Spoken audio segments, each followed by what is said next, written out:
Hello everyone. In this video, I will bring to you the set 4 of the best 300 MCQ series for the month of April 2025. So let us start the video immediately. The Times Higher Education Asia University Rankings. Which of the following institute has secured the number 1 position for Indian universities? It is ranked 38th overall in Asia. It is IISc Bangalore. So IISc Bangalore is the number 1 institute in India, but it ranks 38th in Asia.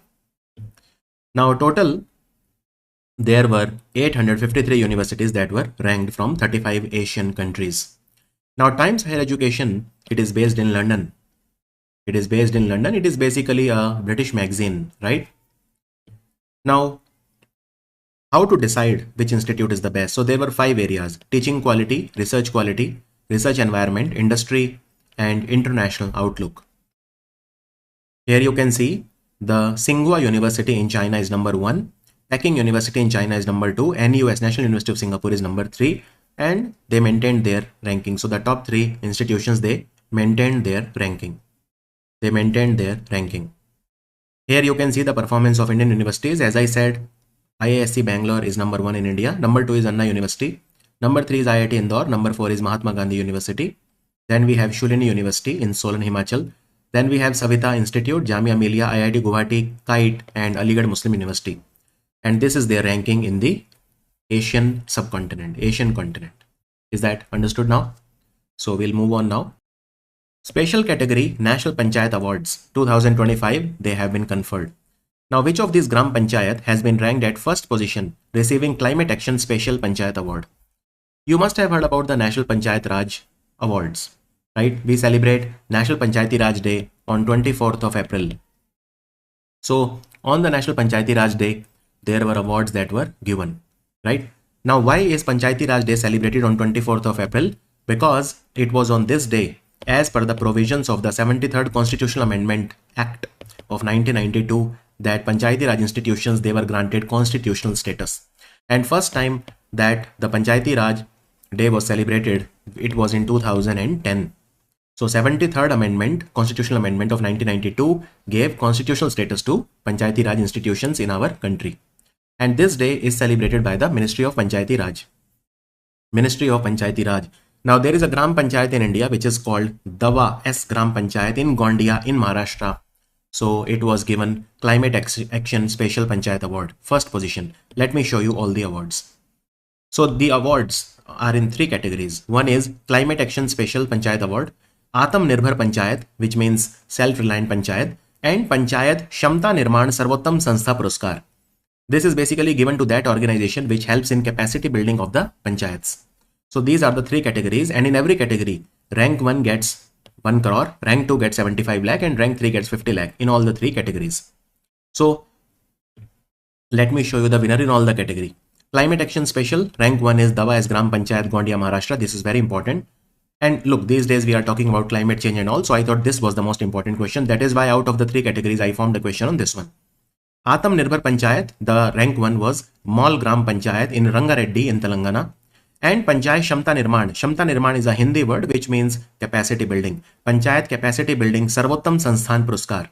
Best institution Puruskar for capacity building was given to Kerala Institute of Local Administration, which is in Kerala. So just remember rank 1, the remaining no need to remember. And of course, the amount. Rank 1 in every category gets 1 crore, rank 2 gets 75 lakh, and rank 3 gets 50 lakh rupees.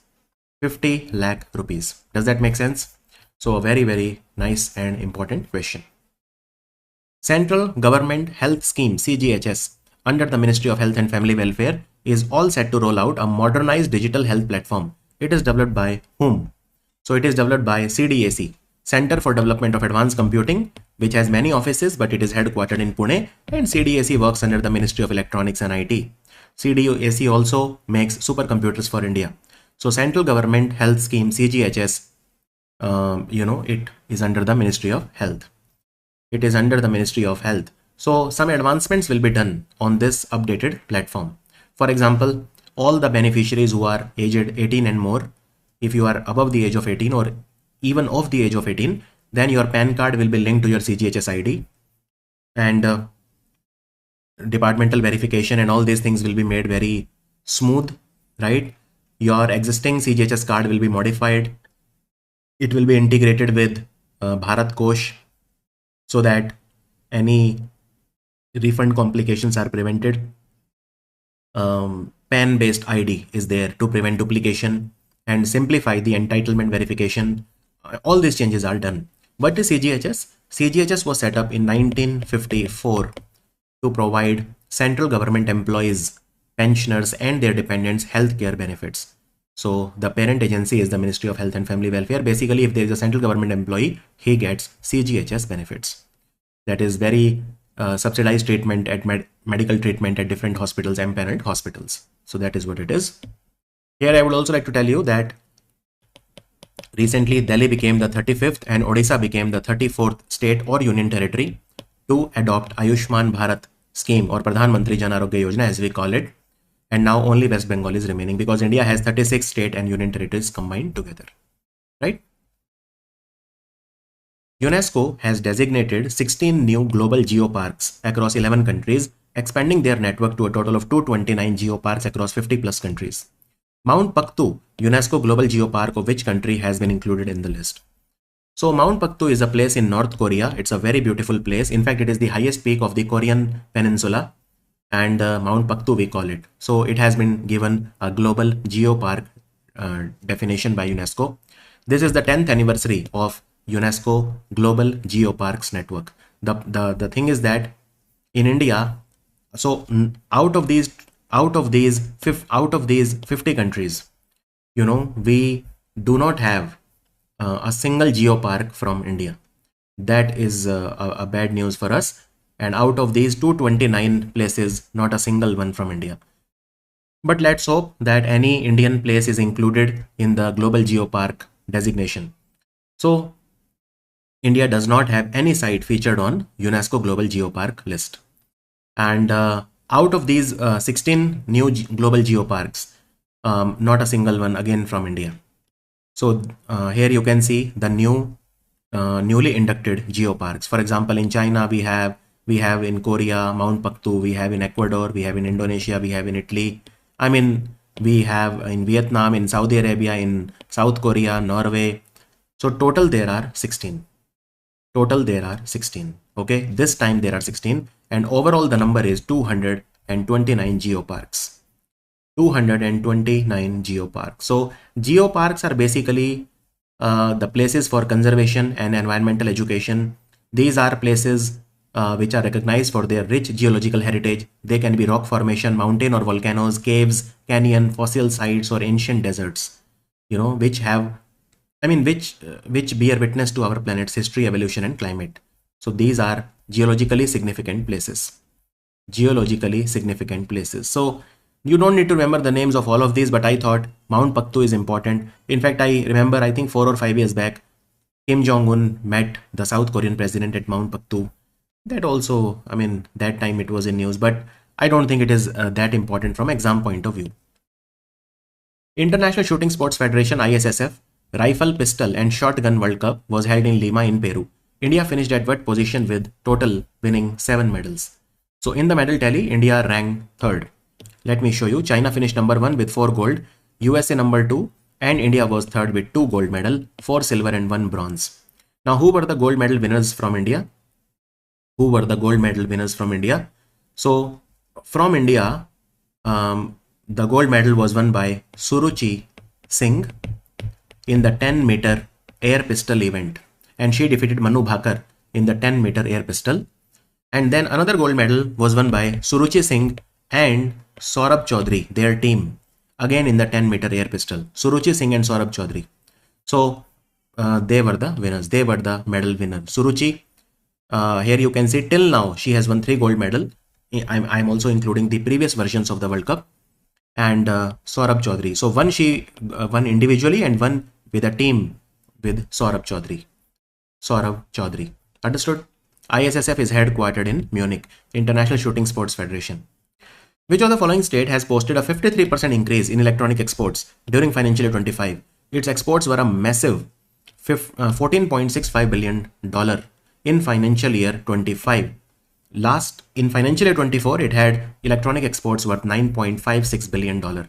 So obviously we are talking about Tamil Nadu. Tamil Nadu is India's largest electronic exporter. And if you see before that, like in financial year 23, Tamil Nadu had around $5 billion worth of electrical goods exports. And from $5 billion to 9.56 and 9.56 to 14.65. Absolutely astonishing performance. Now, if you see Karnataka is number 2 with 7.85 billion. It contributed 22% to the national export, and UP was number 3 with $5.26 billion worth of electrical export. So that is 15% of the total export. And then we had Maharashtra at 4th position, Gujarat at 5th position, and Telangana at 6th position. So electronic export is a very, very big, what to say, you know, the foreign exchange we earn from that. So it is a very big contributor of foreign exchange earnings for India. Make sense? So Tamil Nadu was number 1, Karnataka number 2, and UP was at 3rd position. It was at 3rd position. According to International Monetary Fund latest report, Power Hungry, How AI Will Drive Energy Demand, the integration of artificial intelligence into global system is expected to raise the global output by about how much between 2025 and 2030. Look, artificial intelligence is good, but it will lead to higher energy demand. But because of that, you know, so the electricity demand by 2030 in the entire world will be approximately 1500 terawatt hour. TERRA, terawatt hours. TWH. This will be the demand in the entire world of electricity by 2030. And because of that, the output will also increase, of course. So from 2025 and 2030, in this 5-year time, every year, the global output will increase by 0.5% because of AI. Because of AI, right? But there is one problem also. Because of AI, between 2025 and 2030, annually, the greenhouse gas emissions will increase by 1.2%. 1.2%. The AI-driven electricity demand will lead to 1.2% increase in the global greenhouse gas emissions between 2025 and 2030. So we have to consider the environmental cost of AI also. What is the environmental cost of AI? We have to talk about that as well. India's first quantum computing village will be set up where? India's first quantum computing village will be set up in Amravati, which is the new capital of Andhra Pradesh. And it will be set up in 50 acres of facility in Amravati. And lot of big companies like IBM, Larsen Toubro, TCS, they will all set up their offices here. And by the way, Larsen and Toubro will construct this quantum computing village. Larsen and Toubro. And all the advanced computer system, quantum system will be provided by IBM. For example, IBM's quantum system 2, very, very large ones. Also, Amravati is the first city globally to operate entirely on renewable energy. It was also announced recently by the government of Andhra. Ministry of Commerce and Industry, they have launched the Bharat project. It's a Your Story initiative to empower 1 million entrepreneurs from Tier 2 and Tier 3 cities and rural India. It will host a national launchpad called WHAT, offering entrepreneurs a platform to pitch to the investors, secure grants, and access long-term support. He is Piyush Goyal, the Minister for Commerce, and she is Shraddha Sharma, the founder of Your Story. In fact, Shraddha Sharma was my college super senior, So I'm very proud of what she has achieved over the years. And Bharat Sparks is the name of the platform. Bharat Sparks. See, we want 1 million entrepreneurs. We want to support 1 million entrepreneurs from small cities and rural India. And we want that these entrepreneurs should get all the help at one platform. And that platform is called Bharat Sparks. It is a collaboration between Your Story and, essentially Your Story. Look, Your Story is a digital media company, and you will find millions of entrepreneurial stories on this website. So it will be very useful for the startup people, right? And under this platform, Bharat Sparks, they will also organize a competition nationwide called Bharat Ideathon, where the best startups, they will be chosen. The great business ideas will be chosen from more than 1000 cities of India. 1,000 cities of India. Now, talking of entrepreneurship, you should remember that Tamil Nadu also has a very vibrant startup ecosystem, and Tamil Nadu has been declared as the state with the #1 electrical or electronics export in the financial year 25. Tamil Nadu was #1, very, very important. And America was India's largest trading partner in the financial year 25. China was second and UAE was third. UAE was third. Simlipal has been designated as India's 107th national park. It is located at which place? It is located in Odisha. It is located in Odisha. So the answer is Mayurbhanj district of Odisha. It is located in Mayurbhanj district of Odisha, right? So it is the 107th national park. It is spread over an area of 845 square kilometer. So it's a very large area, right? And look, Odisha has only one national park, which is the Bhitarkanika National Park, which is in Kendrapara, and that is a small one. That is only in 145 square kilometer area. This is almost 8 times more larger.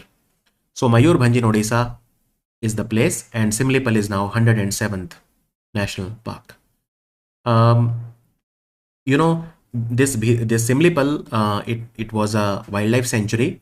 It was declared as a wildlife sanctuary in Odisha earlier, and now it is declared as a national park. In fact, Simlipal is also a tiger reserve. So how many tiger reserves are there in Odisha? Well, there is the Simlipal Tiger Reserve and there is Satkosia Tiger Reserve. Any wildlife sanctuary or national park can be declared as a tiger reserve by bringing it under Project Tiger. Project Tiger started in 1973. It has completed more than 50 years already, right? In fact, there is a Mayurbhanj Elephant Reserve also in Odisha.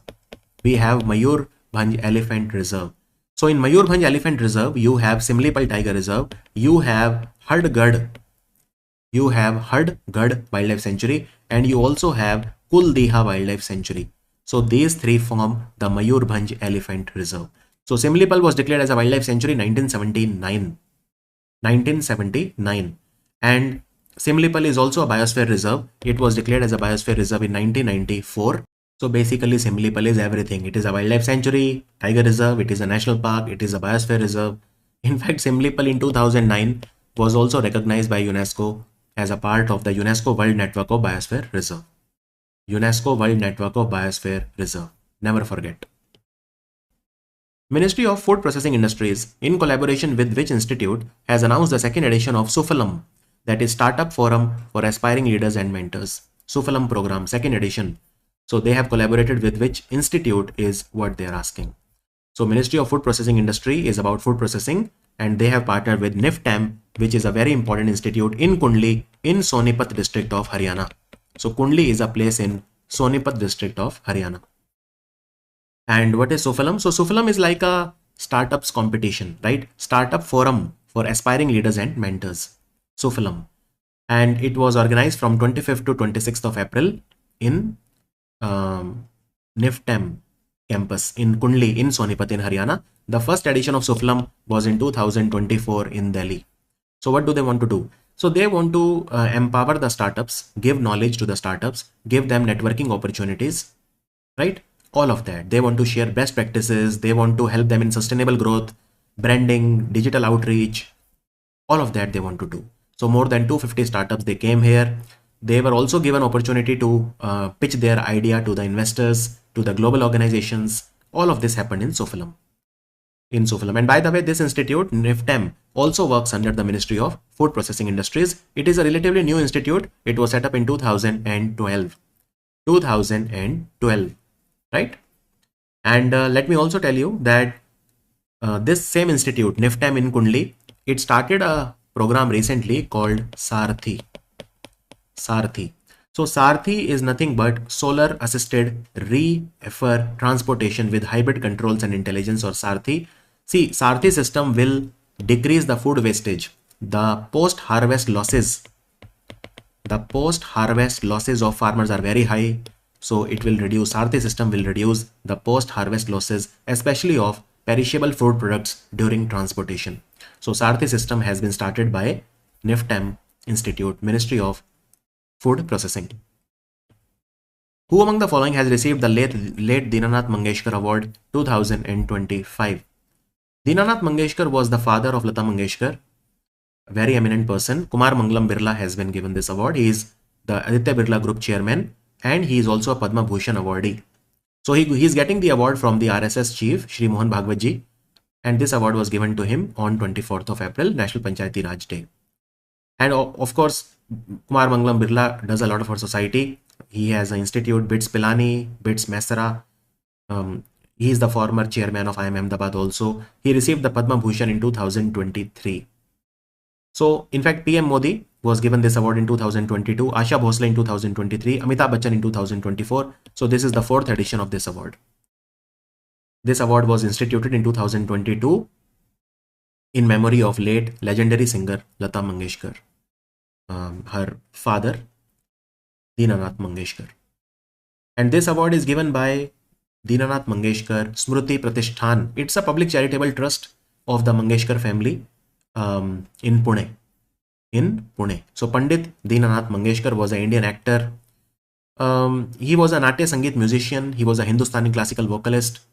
He also was active in Marathi theatre. I mean, he was a man of multiple talents, you know. I mean, what to say about him?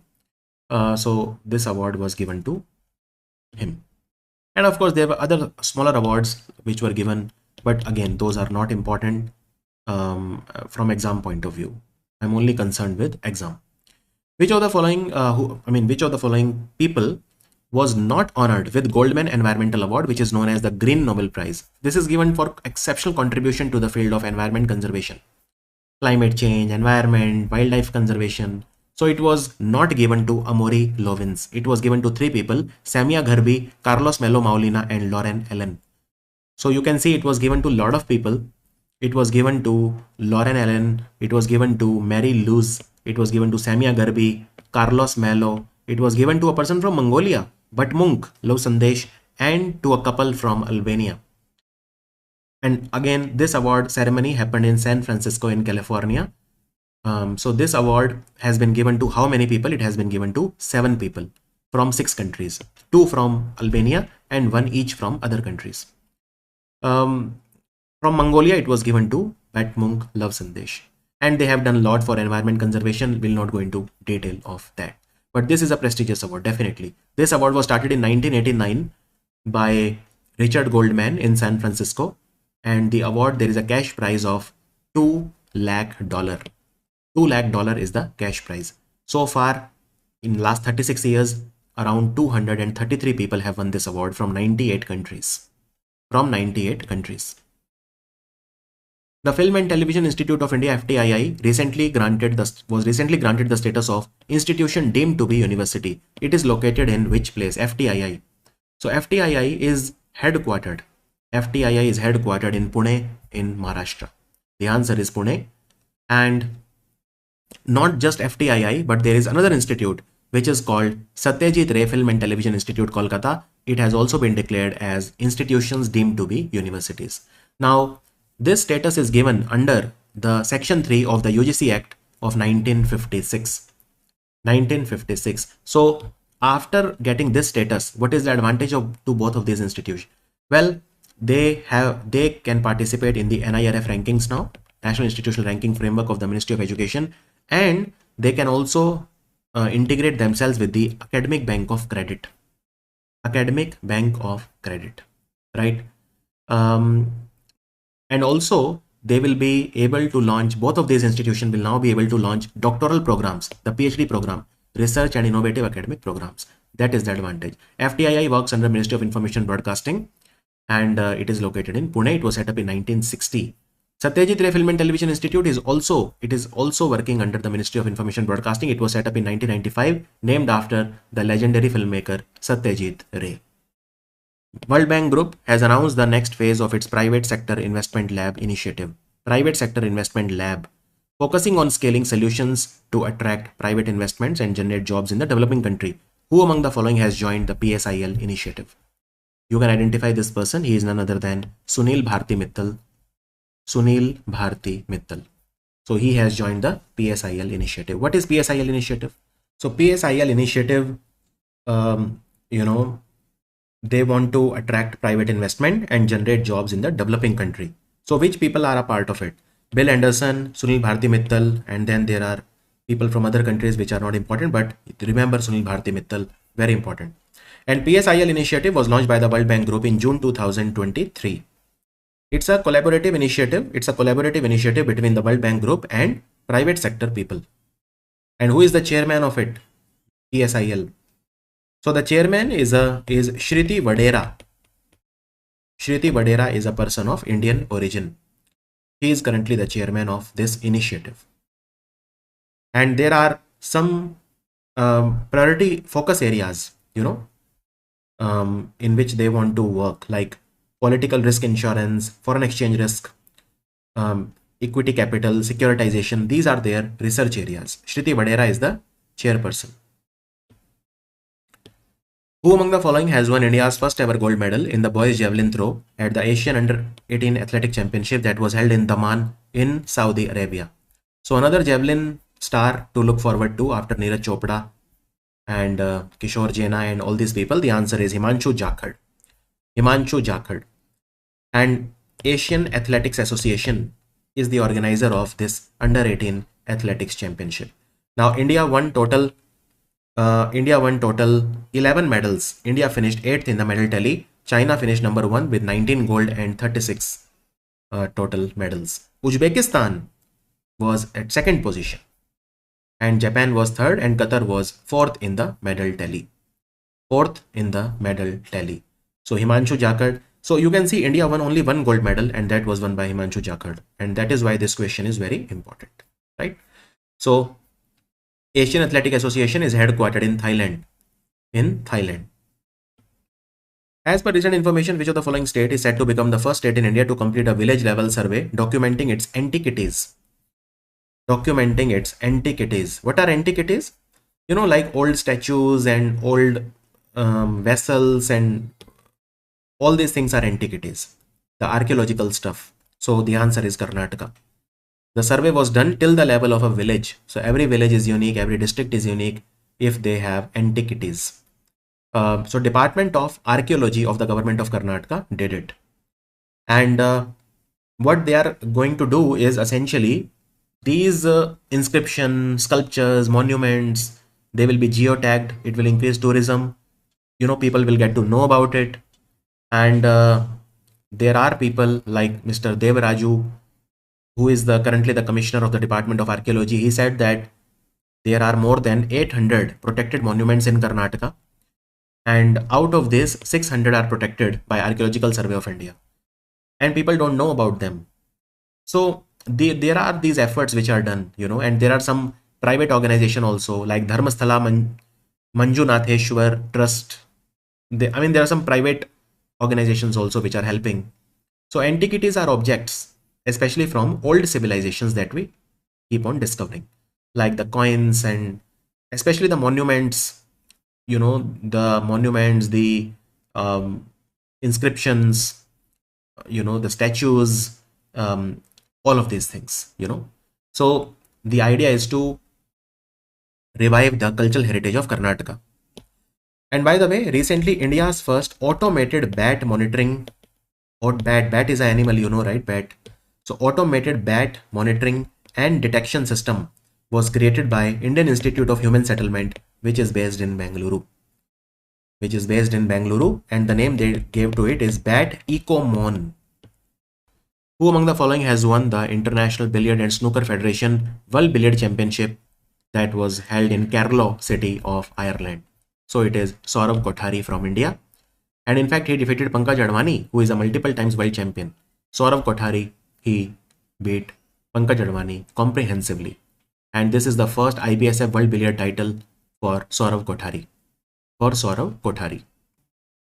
Recently, Swamitv Yojana, that is Survey of Villages and Mapping with Improvised Technology in Village Area. It's a transformative rural governance scheme. It has completed 5 glorious years.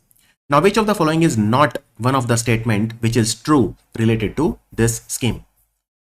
Okay, related to this scheme, which of the following statement is not true?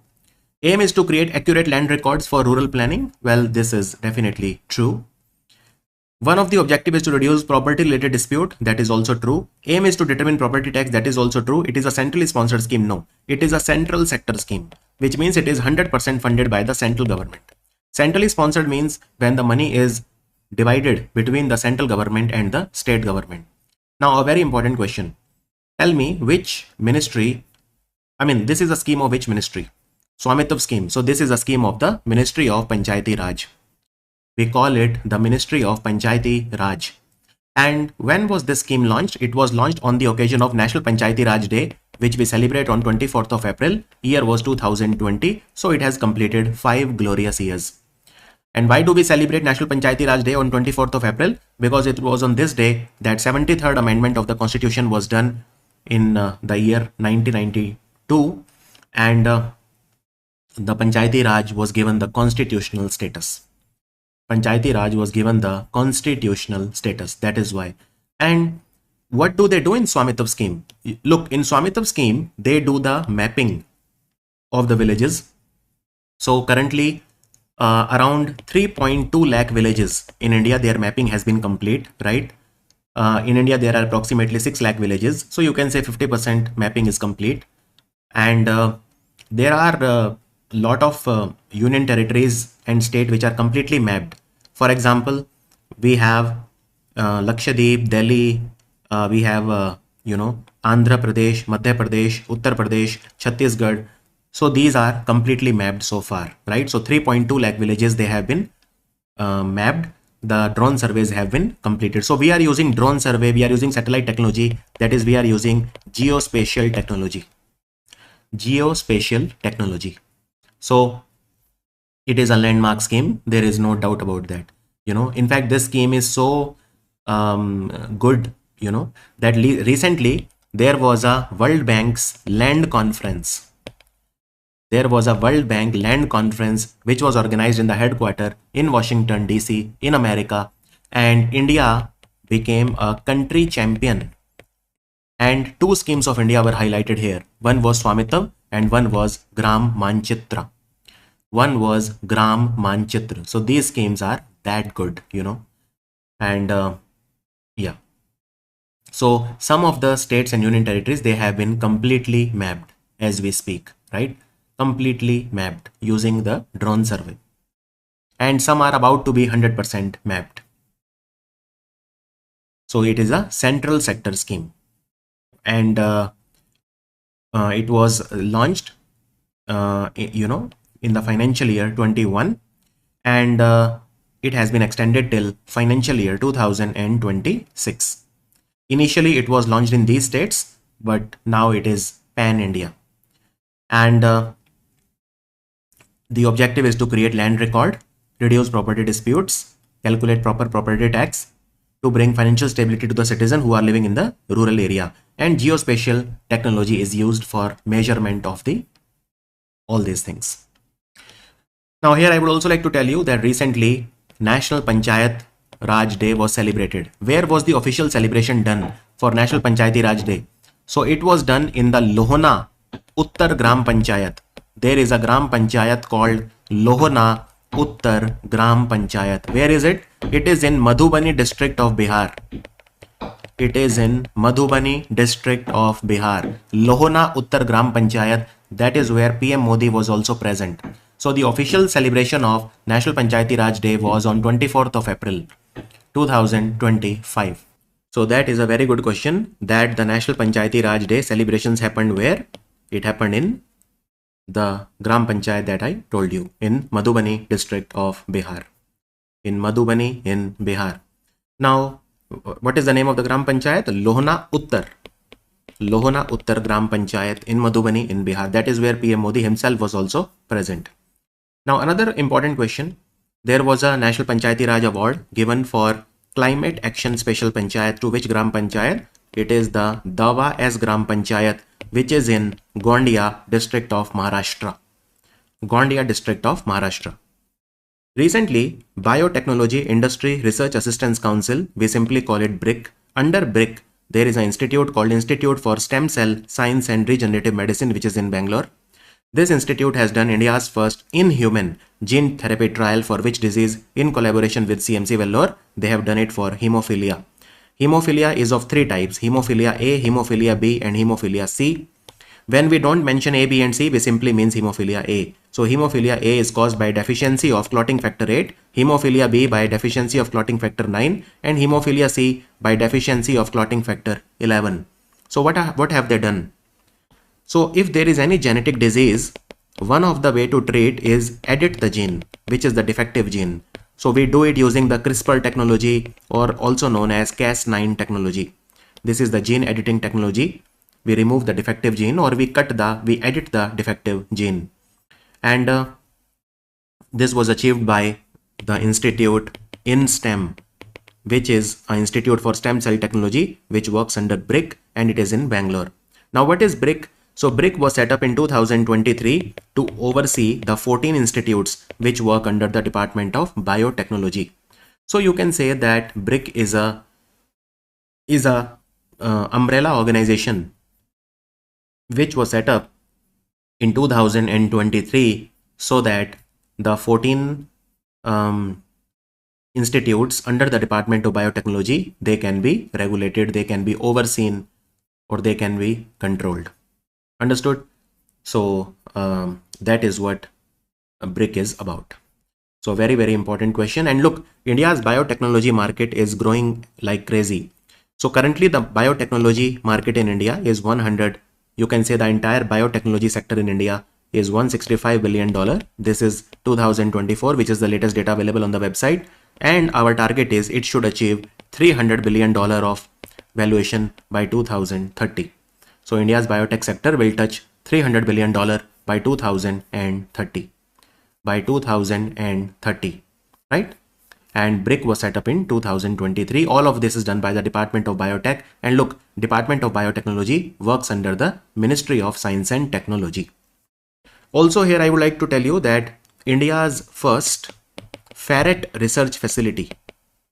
Ferret research. Ferret are your experimental animals. So India's first ferret research facility was launched, and recently it was launched in THSTI in Faridabad. THSTI is Translational Health Science and Technology Institute. THSTI is a very eminent institute in Faridabad in Haryana. So it was launched here. Also, there was a data repository called Garbini Drishti.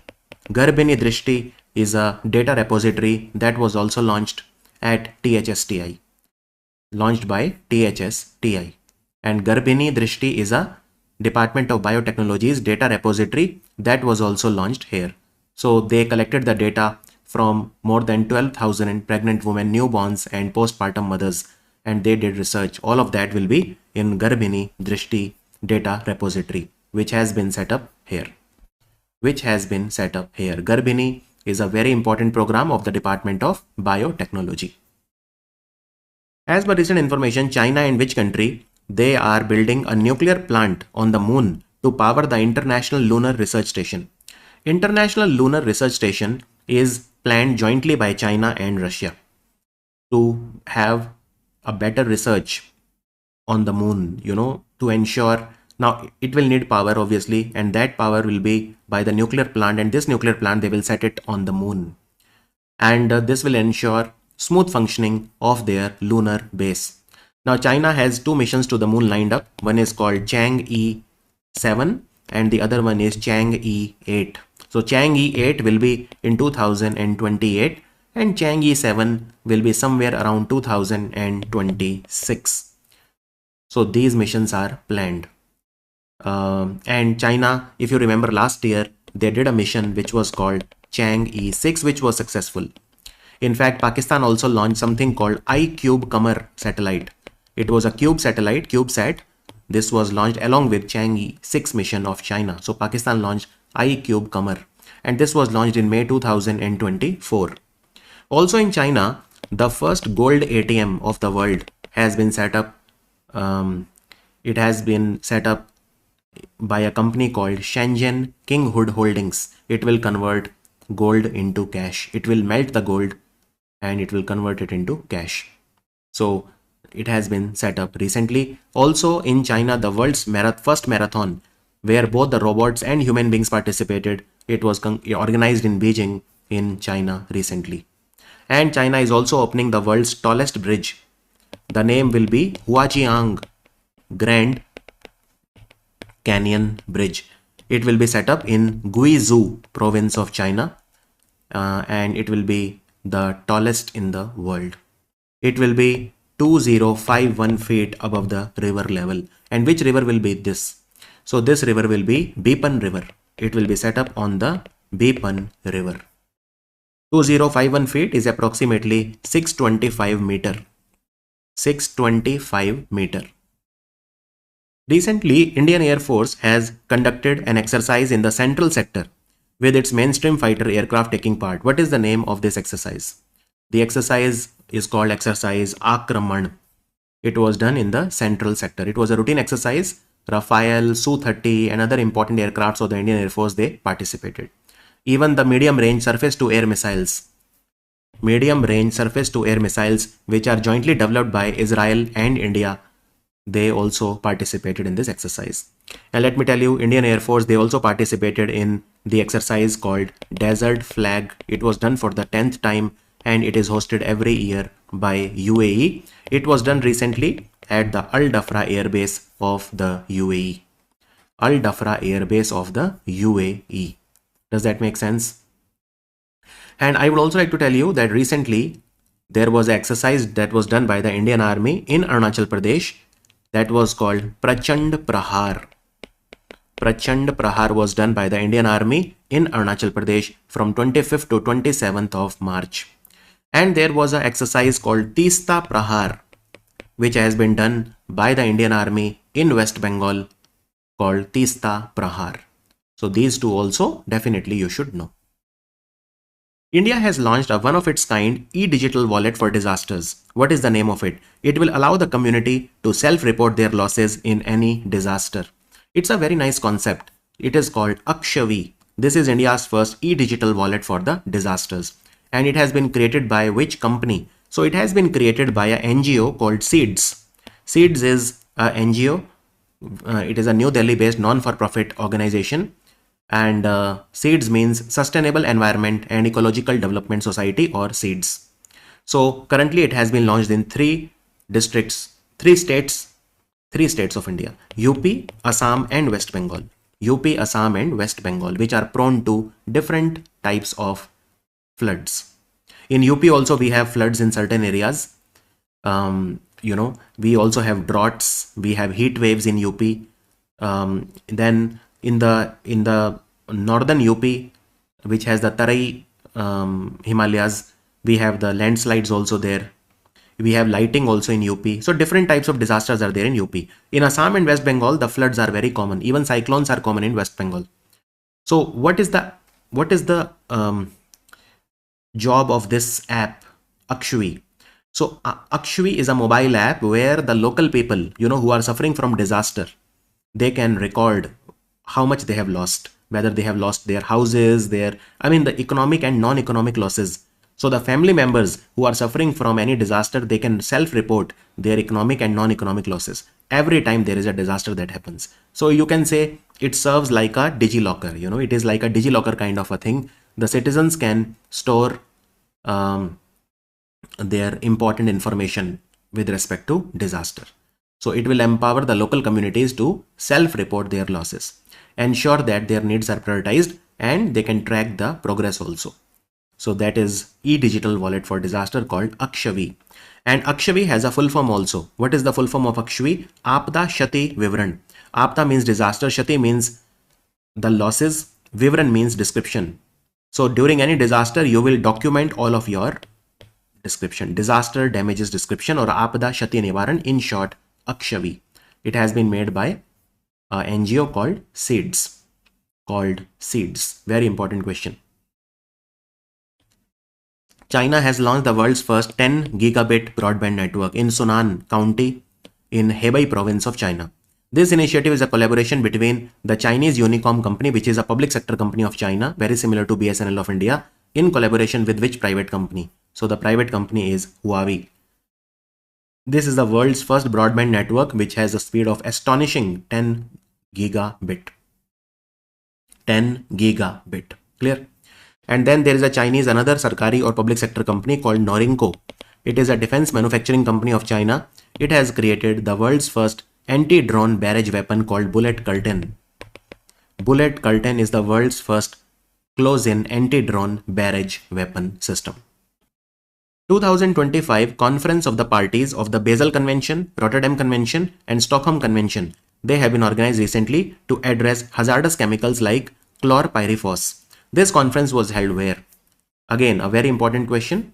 So it was held recently in Geneva in Switzerland. It was held from 28th of April to 9th of May. So it ran for a good 11 days. And what are these conventions about? And first of all, was the convention number same for all of these? No. So it was the 17th meeting, COP 17 of the Basel Convention. It was COP 12, 12th meeting of the Rotterdam Convention. And it was the COP 12 for the Stockholm Convention. And what are these conventions about? So let's talk about Basel Convention. Basel Convention is about the control of the transboundary movement of the hazardous waste. Hazardous waste, how the hazardous waste should be moved between different countries, how the hazardous waste should be disposed. It is about that, right? Then it is named after the place where it was signed, Basel in Switzerland. Rotterdam Convention, Rotterdam is a place in Netherlands, and this convention is about there are certain hazardous chemicals and pesticides. So it is about prior informed consent procedure for international trade of certain hazardous chemicals and pesticides. And then we have Stockholm Convention. Stockholm Convention is about persistent organic pollutants. Persistent organic pollutant. It restricts the use of persistent organic pollutant. So all these three, they had their COP and it was in Geneva. And what did they talk about here? So they talked about chlorpyrifos, which is a pesticide which is classified as moderately hazardous by the WHO. It is still used in India and other countries. It is used despite ban. It is still used in India on 18 crops. It is linked to different types of toxicity. It can cause brain damage, etc. So we should definitely stop using this pesticide. So it was about that. So these summits happen from time to time to take stock of the situation with respect to the implementation of these different conventions. International Girls in Information and Communication Technology ICT Day was celebrated 2025 on which day? So this is 24th of April. And what was the theme? Girls in ICT for Inclusive Digital Transformation. And this day is not fixed. So it is celebrated on 4th Thursday of April. 4th Thursday of April. And this time it was on 24th of April 2025. Next year it will be on 23rd of April. Next year. And the theme is Girls in ICT for Inclusive Digital Transformation. Union Minister for Electronics and IT, Mr. Ashwani Vaishnav, he has launched the guidelines for Electronics Component Manufacturing Scheme, which is aimed at boosting the domestic EV electronic component production. What is the budget outlay for this scheme? The budget outlay. So what do we want in India? We want more electronics components to be manufactured, which will be used in different gadgets and different things. So the outlay for the scheme is 22,919 crore. 22,919 crore. Understood? So this is the first, production linked incentive scheme to promote the manufacturing of electronic components. Now, what type of electronic components are we talking about? Where we are talking about capacitors, resistors, speakers, microphones, switches, connectors, ceramics, relays, all these whatever are used in electronics. And the nodal ministry will be Ministry of Electronics and IT for the same. The scheme total outlay is 22,919 crore and the scheme is for 6 years. It has started from the current financial year, that is financial year 26, and it will run all the way till financial year 32, 31st March 2032, right? So this is the scheme. And what will happen in the scheme? So different incentives will be given. If you do electronics manufacturing, electronic component manufacturing, you will get different types of incentive. Those incentives can be based on your turnover. It can be capex linked incentive. Capex linked means what? The capital investment that you do, the capital expenditure that you do. and hybrid incentive, which is a combination of both. So these are the different types of incentives that you get. Now look, how much of investment and target segments and all, that is a very big table, and those are not important for you. All you need to remember is the total amount, the duration of the scheme, and the ministry which is responsible for the same. The ministry that is responsible for the same. Understood that? Now here I would also like to tell you that there is a evolutions program. Have you heard about this evolutions program? Evolutions is only for electric vehicle. So there is a evolutions program that has been launched recently. It has been launched by whom? It has been launched by the Department of Science and Technology, DST. So it wants to accelerate the development and manufacturing of electric vehicle components by supporting the startups. Okay. And the startups will get a grant of up to 50 lakh. Those startups which are into electric vehicle component manufacturing, they will get grant up to 50 lakh. Now, is the Department of Science and Technology launching this program alone? No. So they have launched it in collaboration with the Ministry of Heavy Industries and Automotive Component Manufacturers Association of India. But more important is two ministries, Ministry of Science and Tech and Ministry of Heavy Industries. So this is very, very recent, which has been launched recently. The Minister for Electronics and IT, Ashwani Vaishnav, has also recently inaugurated Adipoli, which is India's first indigenous AI server. It has been created by a company called VVDN Technologies, and the same company VVDN Technology has also created a mechanical innovation park which has been set up in Manesar in Gurugram in Haryana. Manesar in Gurugram in Haryana. And look, the electronics manufacturing sector in India has grown a lot, you know. So if you talk about it, the total value of this now is 11 lakh crore. And we are now doing the electronics export of around 3.25 lakh crore. So this is our export and this is our domestic manufacturing. Now, can you tell me which Indian state does the maximum electronic export? It is Tamil Nadu by far. Tamil Nadu by far is number one when it comes to electronics manufacturing, electronics exports. And by the way, the Ministry of Electronics and IT, they recently partnered with UNESCO and they created something called TRAM, okay, which is AI RAM, you can say. And AI RAM is Artificial Intelligence Readiness Assessment Methodology. Artificial Intelligence Readiness Assessment Methodology. It was created by Ministry of Electronics and IT in collaboration with UNESCO. As per the recently released report called Colliding Crisis, How the Climate Crisis Fuels Gender-Based Violence. This is a report by UN Spotlight Initiative and Delberg. A 1 degree C rise in temperature leads to how much increase in the intimate partner violence? Now, sometimes you may think that what is the relation between climate change and domestic violence? You know, there is a relation. And this issue has been brought to light by UN Spotlight Initiative, which is based in New York, UN Spotlight Initiative. So this says that when there is a 1 degree C rise in temperature, then there is a 4.7% increase in the intimate partner violence. And they also say something more. They say that by 2100, it says that because of climate change, there can be 1 in 10. So the report says that climate change can cause 1 in 10 intimate partner violence cases by 2100 if we don't act on it. If we don't act on it, right? So that is what they are saying. And they are also saying that at 2 degrees C warming, 40 million more women and girls, they may face intimate partner violence annually by 2090. Right? So all of this data is given by them. They also say that if we limit the climate change to 1.5 degrees C, which is the target of the Paris Climate Agreement, then it can cut down the intimate partner violence rate from 24% to 14% by 2060. So now I asked you a question.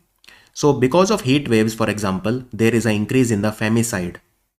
And post-disaster situation lead to increase in child marriage, human trafficking, and sexual exploitation. So for example, when there are heat waves, there is nothing to eat, then some women may be forced to do prostitution, right? That is one example of gender-based violence.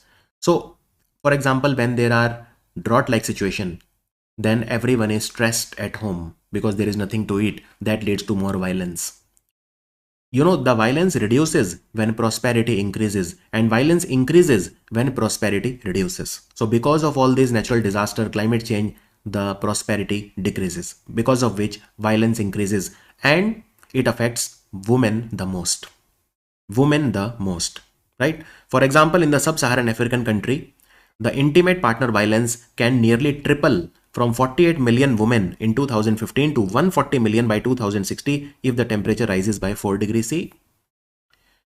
So this is a report which has been given by UN Spotlight Initiative.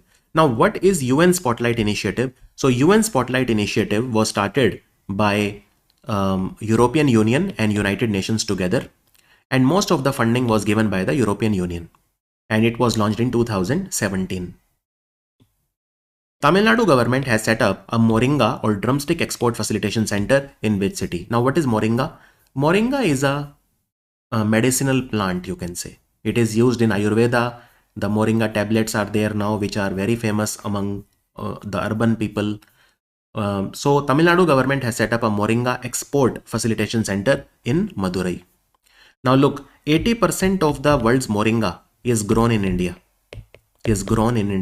And most of the Moringa in India is grown in Tamil Nadu.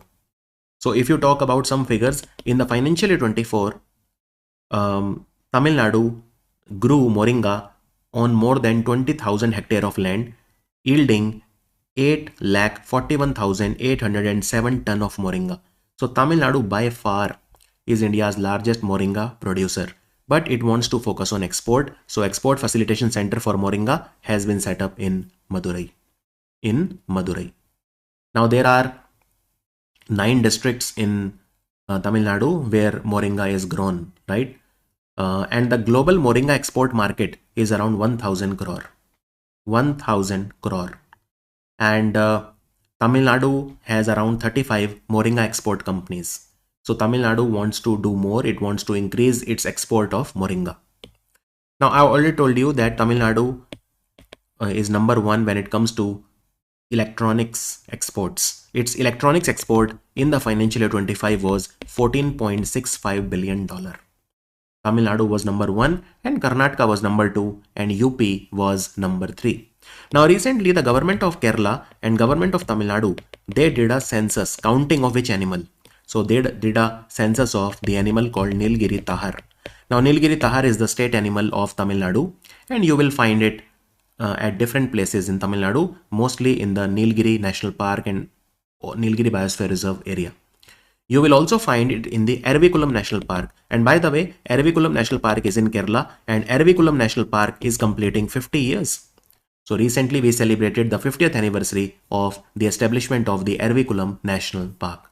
So Nilgiri Tahar you will find mostly you will find it in the Nilgiri Hills, the Blue Mountains, but you will also find it in Ervikulam National Park in Kerala and some of the other places also in Kerala. Inland Waterways Authority of India, they have reported a record-breaking cargo movement of how much in the financial year 25. So cargo operations through the ships, so Inland Waterways Authority of India. Now look, this cargo, I am only talking about the one that is going through the rivers, because inland waterways are on the rivers. They are not on the oceans or seas.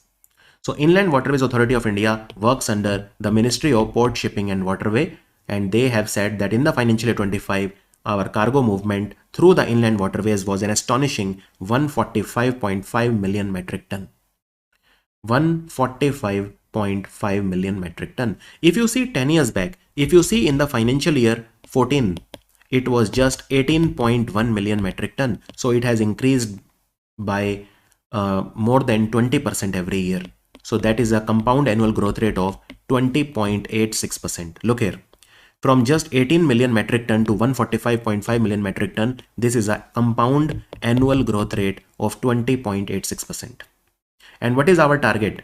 Our target is by 2030, we have to increase it to 200 million metric ton, and by 2047, which is the 100th year of India's independence, we have to increase it by 500 million ton. 500 million metric ton. Understood? So this is our target. This is our target. And now why this was made possible, so much growth? Because the number of waterways, national waterways in India, they were only 5. Okay, now there are 111. Now there are 111 national waterways in India. I'm not saying all are ready. Some are in the process of getting set up, and some are ready. Some are ready, right? So the operational length of the national waterways has also increased in India. Obviously, the number of waterways has also increased from just 5 to now 111. Obviously, the longest national waterway is the National Waterway 1, which is from Prayagraj to Haldia. And this is our target. We want to exceed 200 plus million metric ton by 2030 and 500 plus million metric ton by 2047.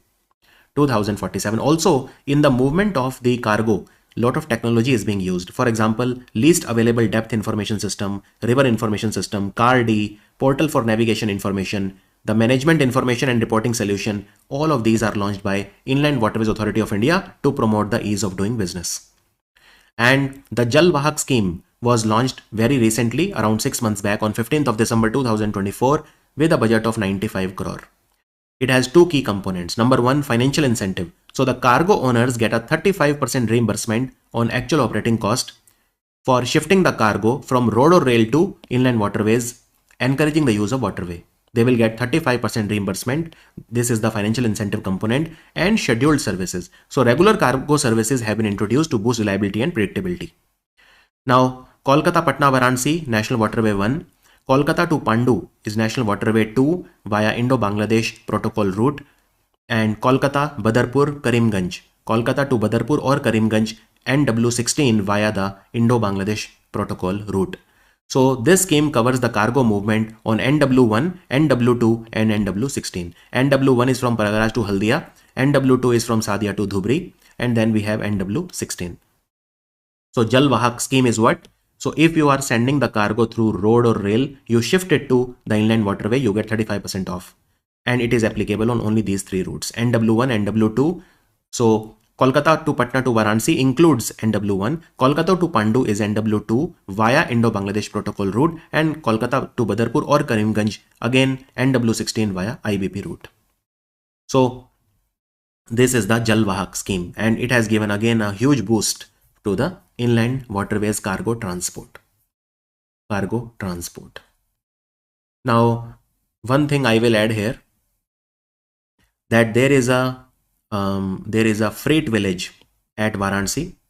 So basically, to resolve the issues related to limited industrial presence along waterways, the following cargo aggregation hubs are under development. Freight village at Varanasi and integrated cluster cum logistics park in Sahibganj. Sahibganj is in Jharkhand, Varanasi is in UP. And Indo-Bangladesh Protocol route operationalization has been done. So route number 5 and 6 between Meya and Sultanganj, they have been successfully trialed along the Indo-Bangladesh Protocol route. And to ensure seamless multimodal logistic, the multimodal terminal at Varanasi, Sahibganj and Haldia, as well as the intermodal terminal at Kalughat, they are being transferred to Shyama Prasad Mukherjee Port or Kolkata Port for operation and management. So because of all these things, the inland waterways transport has increased significantly. And Inland Waterways Authority of India is headquartered in Noida in UP. As per the recently released report, India Poverty and Equity Brief, April, by the World Bank, India's extreme poverty has dropped from 16.2% in financial year 12 to how much in 2022-23. So it has dropped in financial year 12, it was 16.2% and now it is just 2.3%. 2.3%, right? So this report says that 17.1 crore people, they have been lifted out of poverty in India. Extreme poverty I'm talking about. They have been lifted out of extreme poverty in India, and 37.8 crore, they have moved above the poverty line. Now you can see here that extreme poverty has reduced from 16.2 to 2.3%. That was the question that I asked you. What about the poverty gap, the rural urban divide? So you can see that has also reduced. In the rural area, the poverty was 18.4, extreme poverty was 18.4, now it is 2.8. And in the urban area, the extreme poverty was 10.7, now it is 1.1. 1.1, right? So the poverty gap has also reduced. Look at the poverty gap here between the rural urban area. Extreme poverty gap was around 8%, you can say 18.4 minus 10.7. Now it is what? 2.8. 2.8 minus 1.1. So now it is just 1.7%. The rural urban extreme poverty gap. Now, multidimensional poverty measure of India, that has also reduced. It was 53.8% in financial year 2006, and in the financial year 23 it was 15.5. The multidimensional poverty measure of India. So we have done well in almost every parameter. The most impressive definitely is the decline in India's extreme poverty. You can see in the rural area, extreme poverty reduced from 18.4 to 2.8%. If you talk about 2011-12, then UP, Maharashtra, Bihar, West Bengal and Madhya Pradesh, they had 65% of India's extremely poor people. Even now, they have 54% of extremely poor people and 51% of multidimensionally poor people. So still it is these 5 Indian states which have more than 50% of India's extremely poor people. But you can see from 65 it has come down to 54. So these states are definitely showing improvement. What is the meaning of extreme poverty? Extreme poverty means when a person earns less than 2.15 US dollar per day. That is called extreme poverty. And what is the meaning of poverty line? If a person earns, so there is a World Bank's line of poverty. I'm not talking about extreme poverty, I'm just talking about poverty line. So what is the poverty line according to the World Bank? 3.65 US dollar per day. In the low and middle income countries, or LMIC, India also is a LMIC. So $3.65 per day is the poverty line, and extreme poverty line is 2.15 USD per day. So India has shown a lot of improvement, but still a lot of work needs to be done. For example, you can see here that 30% of Indian population lacks access to limited standard sanitation, and 13.8% of adults have not completed primary education. Only 1% of the population lack access to electricity now. 11.2% lack access to improved drinking water. These challenges are there. Then Gini index. Gini index, what is Gini index? Gini index is a measure of inequality, right? There is a Gini coefficient we use. What is Gini coefficient? So it ranges from 0 to 1.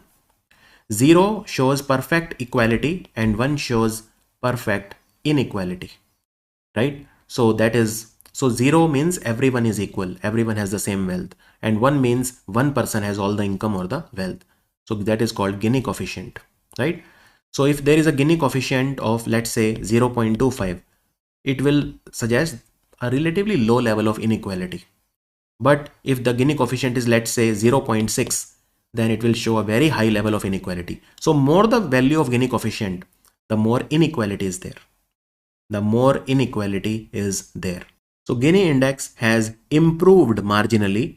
It was 28.8 earlier, now it is 25.5, which means it has reduced, which means it has improved. The inequality has improved in India. Recently, which of these organizations has joined the Santiago network? It is an international initiative developed specifically to support vulnerable countries and communities in tackling the irreversible impact of loss and damages caused by the climate change. So Santiago network has recently been joined by the United Nations Development Program, UNDP. UNDP, right? What is Santiago network? So Santiago network was set up under the United Nations Framework Convention on Climate Change in December 2019. And its headquarters or secretariat is located in Geneva. Its secretariat is located in Geneva. Santiago network is what?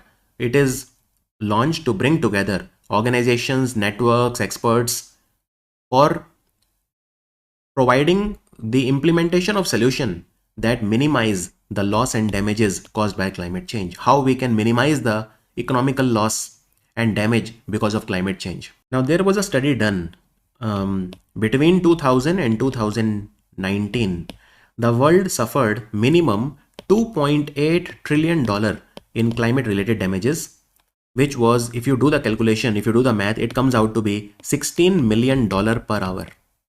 $16 million per hour of damages was done, and most of it is faced by the low and middle income countries, the poor countries, the vulnerable countries. The vulnerable countries, they don't have a lot of greenhouse gas emission, but they suffer maximum from the climate change. So, in fact, if you remember, there was a loss and damages fund also that was set up. There is a fund for responding to loss and damage, or simply loss and damage fund. It was set up at the COP27, which happened in Sharm el-Sheikh in Egypt. And this is to help give financial support to those countries which are facing climate related risk.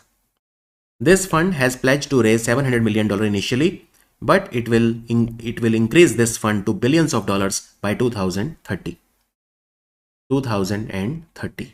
Understood? So now UNDP has also joined this, and this Santiago network is already joined by around 50 members. There are 31 organizations, 6 networks, 12 experts, 1 international body. So it has already reached 50 members. It has already reached 50 members, and they want to minimize the economic losses which are faced by especially the poor countries. UNDP, by the way, is headquartered in New York. It is headquartered in New York. Which of the following airport was not included in the 3 Indian airports recognized under the green category of the Green Airport Recognition announced by ACI for Asia Pacific and Middle East? ACI, Airport Council International, is an organization that is headquartered in Montreal in Canada, but we have a branch of it called ACI APEC and MID. Right? This is their dedicated branch, which is based in Hong Kong. This is only for the Asia Pacific and Middle East country. So they have given some awards recently, and 3 Indian airport which are categorized green are Cochin International Airport, Kempegowda and Hubballi. Chhatrapati Shivaji Maharaj International Airport in Mumbai is not one of those. Let me show you. Here you can see in the 38 million passenger, over 38 million passenger per annum category, you can see that these are the airports. Okay, the best category, platinum, is given to Changi Airport. Then 15 to 38 million passenger per annum category, you can see silver medal has been given to Kempegowda International Airport for sustainable energy for a greener perpetuity project. In the 6 to 15 million passenger per annum category, you can see Cochin International Airport has been given silver award for their solar power plant of 12 megawatt MWP power. Then in the less than 6 million passenger per annum category, in the green airport, the best award, platinum award, has been given to Hubballi Airport because they have set up a 8 megawatt solar power plant at the Hubballi Airport in Karnataka. So they have been given recognitions. Okay, the Hubballi Airport, the Kempegowda Airport. Hubballi Airport has been given platinum distinction, Kempegowda silver recognition in 15 to 38 million passenger per annum category, and Cochin International Airport silver recognition for 12 MWP megawatt peak solar power plant. So these were the winners. And overall, in the highest category, it is the Changi Airport which got the platinum distinction. Platinum distinction. Who among the following has been honored with the Officer of the Order of Art and Letter? It is France's highest civilian honor in the field of art and literature. It is given to Payal Kapadia. It is given to Payal Kapadia. So Payal Kapadia is a filmmaker. She is a Mumbai-based filmmaker. And in fact, she was a jury member at the Cannes Film Festival this year in France. She was a jury member. She is a graduate of FTII Pune, Film and Television Institute of India, Pune, which has recently been declared as a deemed to be university. And also Satyajit Ray Film and Television Institute, which is in Kolkata also. So she was a jury member in the Cannes this year. Very, very important. And she has been given this award. This is the France's highest civilian honor in the field of art and literature. In the field of art and literature, right? Now, what happened at the Cannes Film Festival this year? Was there any Indian film? There was not a single Indian film. There was one which was called Homebound. This is a film that is made by Neeraj Ghaywan. This was in the running, but it was not able to win any award, right? Last year, however, was very good because last year Payal Kapadia's film was the winner of the Grand Prix award. Which movie? All We Imagine as Light. All We Imagine as Light. Last year it was the winner of Grand Prix award. But this year, Homebound, made by Indian director Neeraj Ghaywan, which stars Janhvi Kapoor and Ishan Khattar. So this film is about two childhood friends who work in a police force, etc. It got a standing ovation, but it did not get any award as such. So this time, and look, Neeraj Ghaywan has made a Masan movie, which got a lot of awards, I think 10 years back. But this time in Cannes, it was very poor performance of India. Last year, All We Imagine as Light, directed by Payal Kapadia, was the winner of Grand Prix award. But this time, nothing happened in Cannes. Okay. And in Cannes this year, which movie won the Palme d'Or award? Palme d'Or is the highest award given to the best movie, and the movie is called It Was Just an Accident. It Was Just an Accident. This movie is made by an Iranian filmmaker called Zafar Panahi. Zafar Panahi is the name of the director, and he is an Iranian filmmaker. He was born in Iran. Who among the following has become the CEO of UIDAI, Unique Identification Authority of India, which manages your Aadhaar card? UIDAI works under the Ministry of Electronics and IT. It is Bhuvnesh Kumar. Bhuvnesh Kumar. Okay, UIDAI manages your Aadhaar card.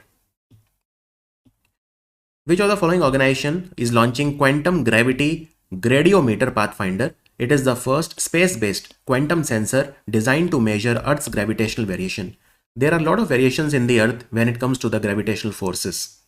So it is NASA. The answer is American Space Agency, NASA, which is launching Quantum Gravity Gradiometer Pathfinder. This is a product of NASA. And this product, it is based on rubidium atoms. It uses rubidium atoms which are collected and cooled by the laser light into a small cloud with a magneto-optical trap. So it uses rubidium atoms. Just remember this at your level. Who has become the chairman of REC Limited? What is REC? Rural Electrification Corporation. Rural Electrification Corporation. The answer is Jitendra Srivastav. Jitendra Srivastav, and it is a Maharatna company. It works under the Ministry of Power. Ministry of Power. And REC Limited is a subsidiary of Power Finance Corporation, which has become the first Indian company to cross 10 lakh crore in revenue. It is Reliance Industries Limited. Its revenue was more than 10 lakh crore in the financial year 25. First Indian company. And it was also the first Indian company to cross a market capitalization or market cap of 20 lakh crore.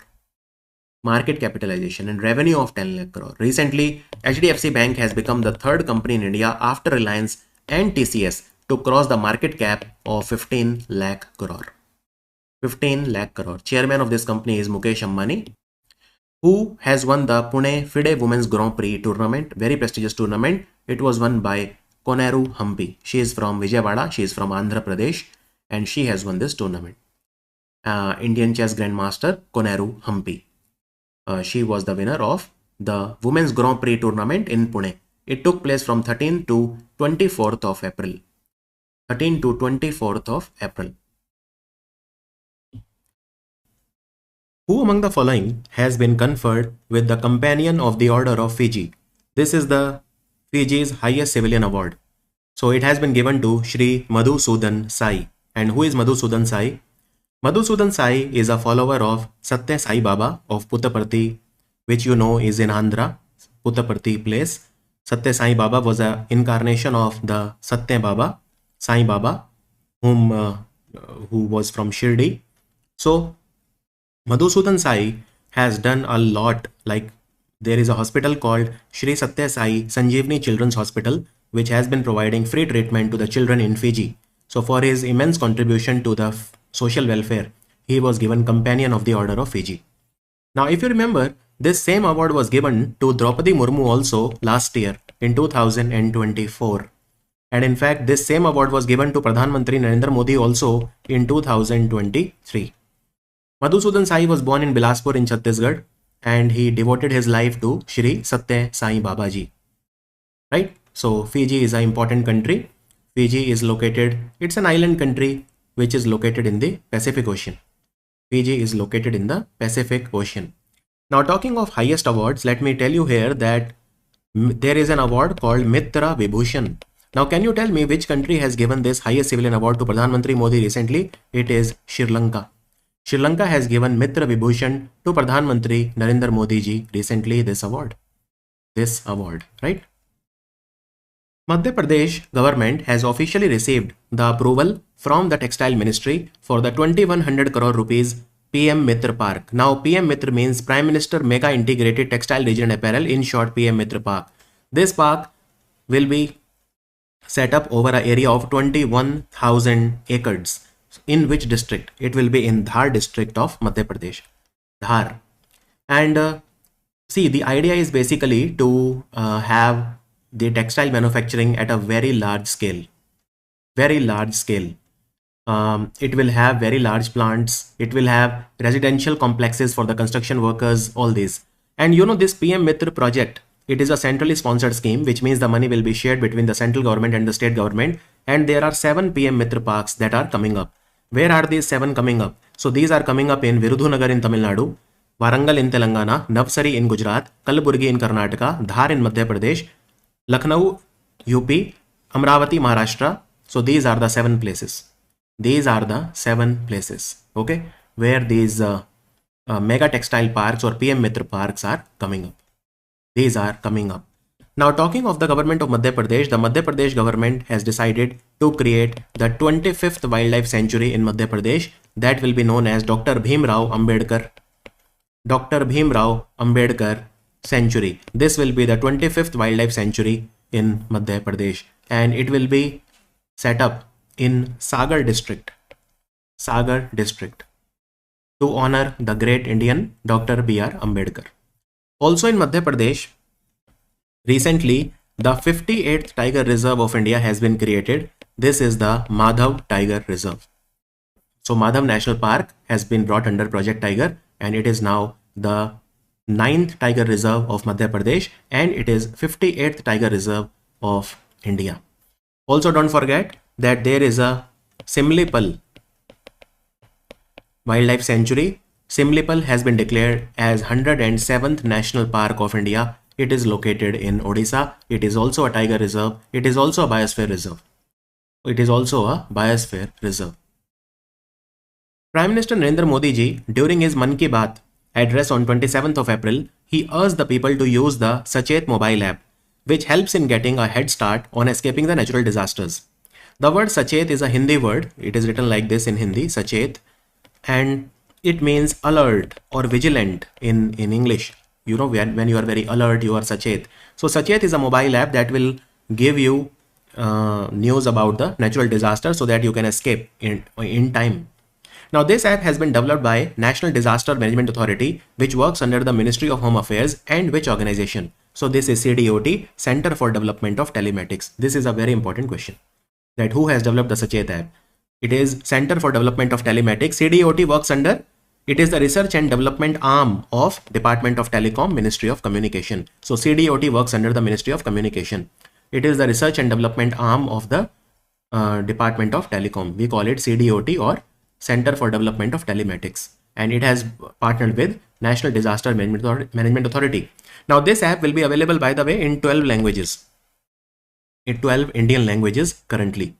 And National Disaster Management Authority was created on 23rd of December 2005. So NDMA was created in 2005 and CDOT was created in 1984, and both are headquartered in New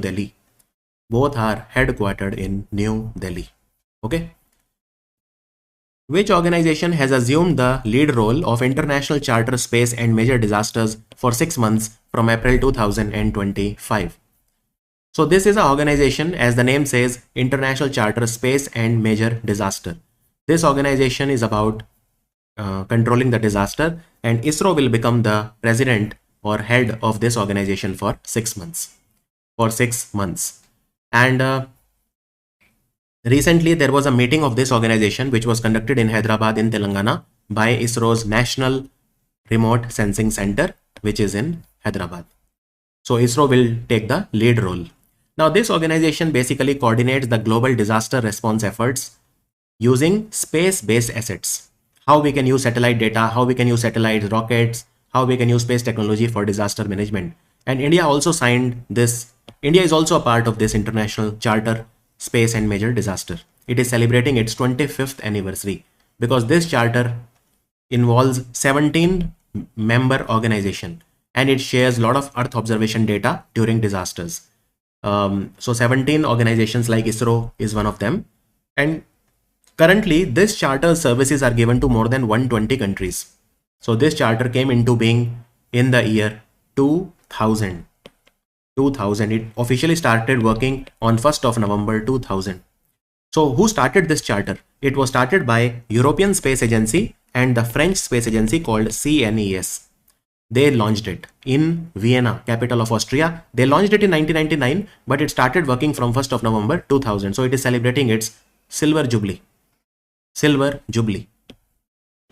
Here I would also like to tell you that ISRO was in news recently because they have created the nozzle divergent, which is made up of stellite. Stellite is made up of cobalt, chromium, nickel, tungsten and iron. So we are not using columbium, which we had to import. We are rather using stellite. We are using stellite. A very important question. As per recently released report called World Social Report, over how many people live in extreme poverty? Extreme poverty is defined by the World Bank as if you are earning less than $2.15 a day. So how many people in the entire world they are living in extreme poverty? This is the latest report which says that in the entire world 69 crore or 690 million, you can say, this is the number of people who are living in extreme poverty. And this report is given by United Nations Department of Economic and Social Affairs, or UNDESA. It is UNDESA. Okay, so that is what they said. One more thing, 2.8 billion or 280 crore people in the world, they live between 2.15 and $6.85 a day. And any small economic shock can push them back into the poverty because, for example, out-of-pocket expense from healthcare, healthcare is one of the main reasons which pushes the people into the poverty, out-of-pocket expenditure. And nearly 1 in every 5 person, they are at a high risk from climate-related disaster worldwide. 1 in 7 people was exposed to conflict, So all of this is given. And job insecurity is a major concern. 60% of the people, they fear job loss. Also, inequality, growing inequality in countries like India and China is a major concern. For example, the richest 1% people in the world, they own more wealth than 95% of the humanity. So this shows inequality. And UNDESA is an organization that is based in New York. It is based in New York. AI Kiran, Artificial Intelligence Kiran, it's a national movement for inclusive AI leadership. It was officially launched, setting the stage for a multi-year process of recognizing, nurturing and growing the women leaders in artificial intelligence. It is an initiative which is led by 2 organizations. One is Principal Scientific Advisor to the Government of India, Inc. Women, and which organization? So this is VERIX. This is VERIX. Let me tell you all about it. Look, Inc. Women is a program of Inc. Global Foundation, which is based in Santa Clara in California. So Inc. Women, you can say, is a program run by the Inc. Global Foundation. Then Principal Scientific Advisor to the Government of India, you know very well. And VERIX is a AI company. It is a blockchain and generative AI company. And Principal Scientific Advisor, they have a platform which is called Manthan, as you know. So Manthan is a platform, and Manthan will have lot of data. It will have lot of mentorship. So AI Kiran, it is a mentorship program, right? AI Kiran, it will be hosted on the Manthan platform of the Principal Scientific Advisor to the Government of India. Because India's artificial intelligence market will touch $17 billion by 2027.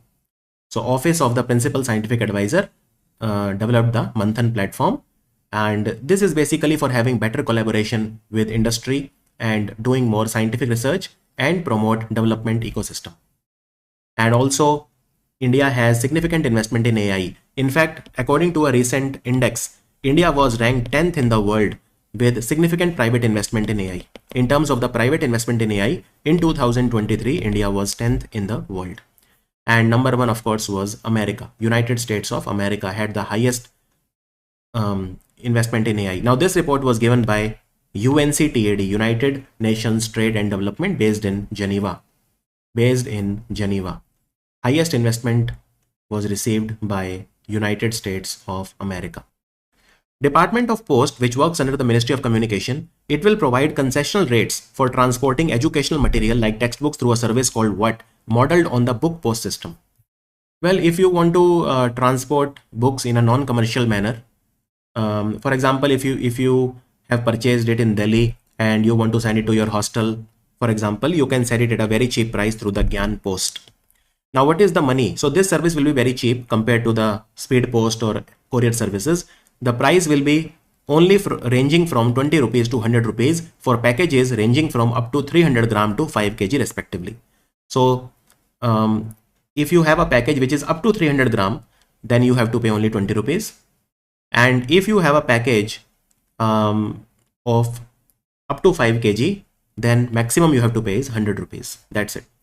So very cheap service. Only non-commercial educational material, will be eligible under Gyan Post. Right? Now, what is the price of the book post? Well, book post cost 4 rupees for an article that is below 50 gram and 3 rupees extra for every 50 gram above that. But if you want to send large books, for example, then Gyan Post will be cheaper compared to the book post. Which state has introduced Ayushman Vaya Vandana scheme, offering comprehensive health insurance coverage of rupees 10 lakh to the citizens aged 70 years and above? So it has been launched by Delhi government. The answer is Delhi. Delhi government, basically Delhi is the 35th state in India to launch Ayushman Bharat scheme.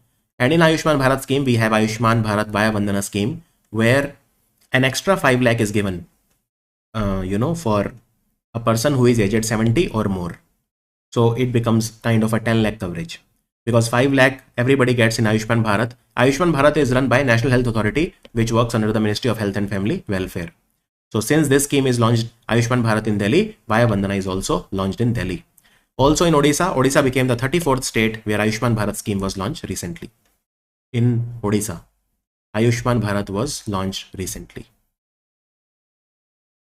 Who has written the book Beyond the Courtroom? Reflections on Law, Constitution and Nationhood. So this is a book written by a very eminent lawyer. He is none other than the great Fali Nariman. So the answer is option D.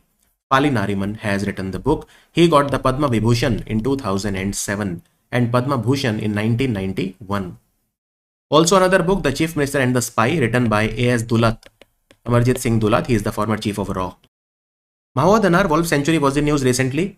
It is India's first and only wolf sanctuary. So where is this located? It is located in Jharkhand. Where in Jharkhand? It is located in Latehar district of Jharkhand.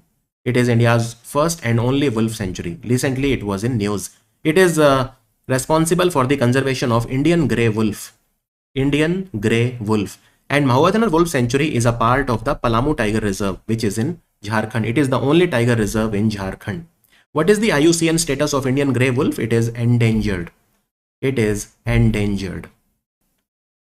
Recently, Revive Our Ocean.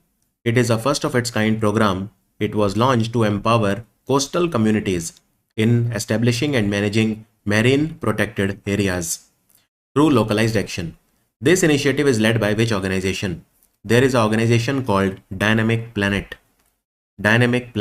So basically, Dynamic Planet is an organization that is based in Washington, D.C. It is an American NGO. And along with National Geographic Society's Pristine Seas program. So there is a program called Pristine Seas, which is run by National Geographic Society. So both of these organizations, they are running this program called Revive Our Ocean. And even if you see the latest commitment, the Kunming Montreal commitment is, Kunming is a place in China, Montreal is a place in Canada. Kunming Montreal declaration says what?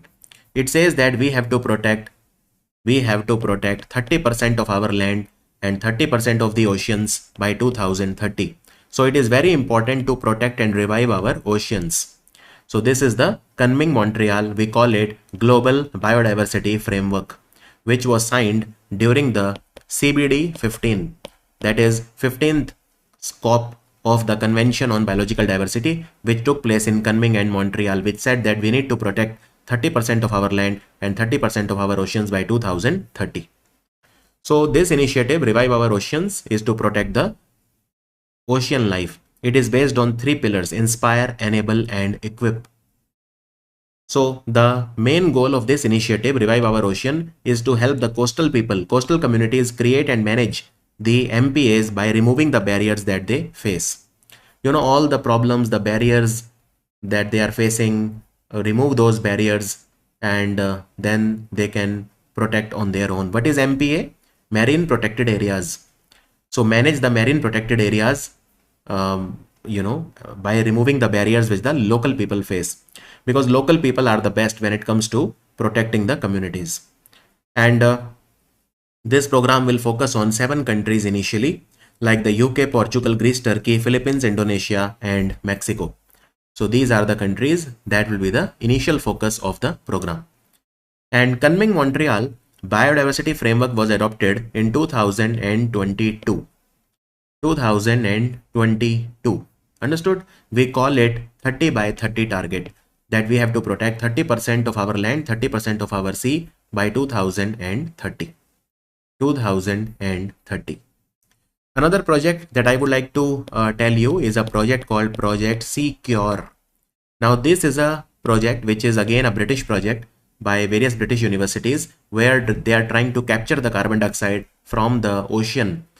You know, they are trying to convert the dissolved carbon dioxide in the ocean to the atmospheric carbon dioxide. So they are trying to extract the dissolved carbon dioxide. This is called Secure.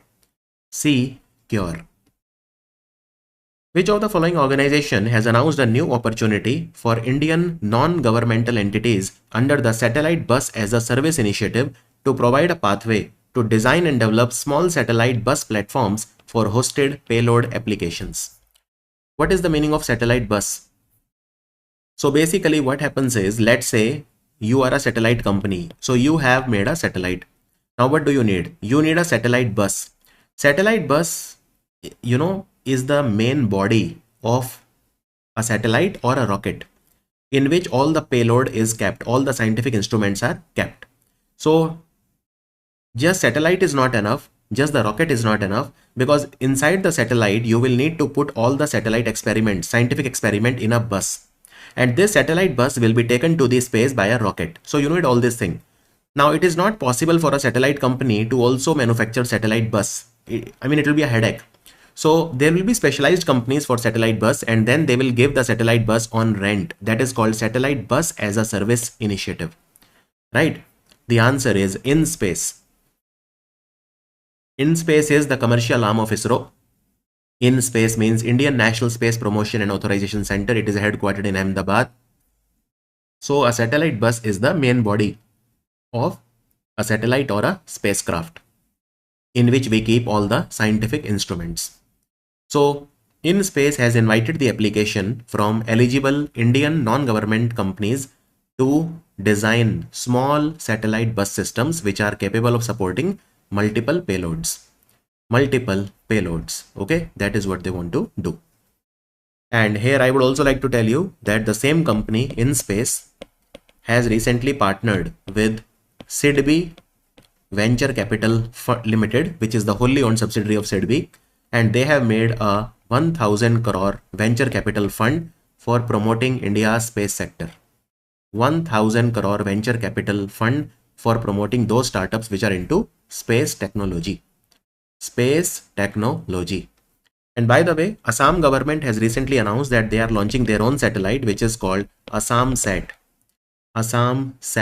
This will enhance the border surveillance, and it will also strengthen data access. So AssamSat will also provide dedicated services for agriculture, disaster management, and infrastructure development. In fact, Assam will be the first state in India to have its own satellite called AssamSat. Which country has launched Tianlian 2 satellite? It's a second generation geostationary orbit data relay satellite. So this is a Chinese satellite called Tianlian, and it was launched recently from Long March 3B rocket from Sichuan province of southwest China. In Sichuan province, China has a satellite launch center called Xichang Satellite Launch Center. So Tianlian it will provide data relay, it will provide telemetry, tracking and command services for spacecraft launches and all these things. So Tianlian is the you can say it is a communication satellite. That is what you can say. Also in China, there is a province called Hebei. In Hebei province, there is a Sunan County city where the world's first 10G broadband network was launched by the Chinese public sector company called China Unicom in collaboration with Huawei. And China, by the way, also won the Sudirman Cup, which is played for badminton. Which state of India has become the first state to implement an artificial intelligence-based real-time alert system on a pilot basis for active forest management using satellite images, mobile feedback and machine learning? Which is the first state in India to do so? So remember, the first state in India to do so is Madhya Pradesh. The answer is Madhya Pradesh. Now Madhya Pradesh has 9 tiger reserves now. Recently, the 9th tiger reserve of Madhya Pradesh was Madhav Tiger Reserve, which has been created, and Madhya Pradesh has 25 wildlife sanctuaries. Recently, 25th wildlife sanctuary has been created called Dr. Bhimrao Ambedkar Wildlife Sanctuary in Sagar district. So Madhya Pradesh, what they have done is they have started a system. It is an artificial intelligence based system. It will enable the forest department to detect land encroachment, land use change and forest degradation.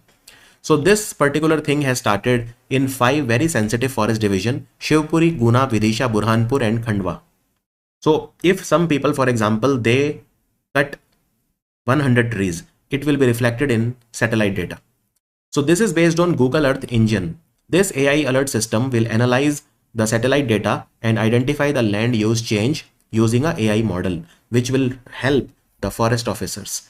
And it is capable of detecting very small change. Even a 10 by 10 meter change in any land will instantly alert the forest authorities. Also in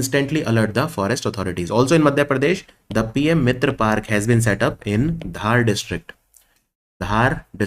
recently. According to a new report called Trends in World Military Expenditure, the world military expenditure has reached $2718 billion, that is $2.7 trillion in 2024. This is an increase of 9.4% over 2023. India ranks at which place in the world as the largest military spender? What is the rank of India among the largest military spenders? So India is the 5th largest military spender in the world. So which are the countries which spend the most on military? Now you can see here that America by far is number 1. It spent in 2024 $997 billion. That is almost $1 trillion. China was a very far second, $314 billion. Russia was third, and the 4th position is of Germany. So Germany spent $88.5 billion and India spent $86.1 billion on its military. So India was at 5th position. And this report is given by Stockholm International Peace Research Institute, which is based in Stockholm, the capital of Sweden. America by far is number 1 when it comes to spending on military, and that is why no wonder America is such a superpower, right? So SIPRI has given this report recently. India has topped the medal tally at the 2nd Asian Yogasan Sports Championship. Which country has been ranked at 2nd position in the medal tally? So you can see here that India won total 87 medals, 83 gold medals.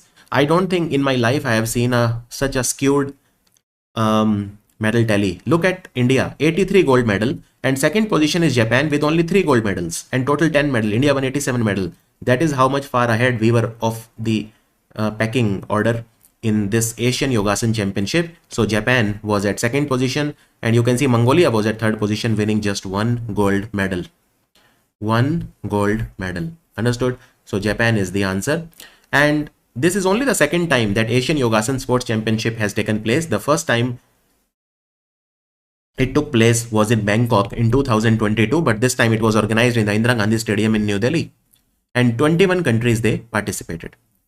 21 countries, they participated in this event. And who organized it? It was organized by Sports Authority of India, Ministry of Youth Affairs and Sports. Now, what was the mascot of this tournament? It was a lion called Sinwa, not Singa, Sinwa. Okay, Sinwa was the mascot, and 21 countries, they participated. Which of the following state has set 2 Guinness World Record? World's largest Madhubani painting on canvas and largest singing bowl ensemble performance by 375 Buddhist monks. So you must have guessed it by now, Madhubani. The answer is Bihar. The answer is Bihar. Understood? So Bihar has set these 2 world records. Let me tell you about Madhubani painting. So the first record was set with large Madhubani painting. The dimensions were around 18.69 square meter, and it was created at Madhubani Painting Institution in Bihar. It was created by 50 women under the guidance of Padma Shri Bhauwa Devi as a tribute to Padma Shri Jagdamba Devi. So the leader was Bhauwa Devi. And Madhubani painting is a traditional art from Madhubani district of Bihar, mainly the Mithila area of Bihar. And 375 Buddhist monks between the age of 5 and 70, they gathered in Bodh Gaya for a singing bowl ensemble. So this also created a world record. World record. Now another very interesting thing. Why was Madhubani in news recently? Can you tell me why was Madhubani in news recently? Now I'll tell you why Madhubani was in news. So Madhubani was in news recently because there is a Gram Panchayat in Madhubani which is called Lohna Uttar Gram Panchayat.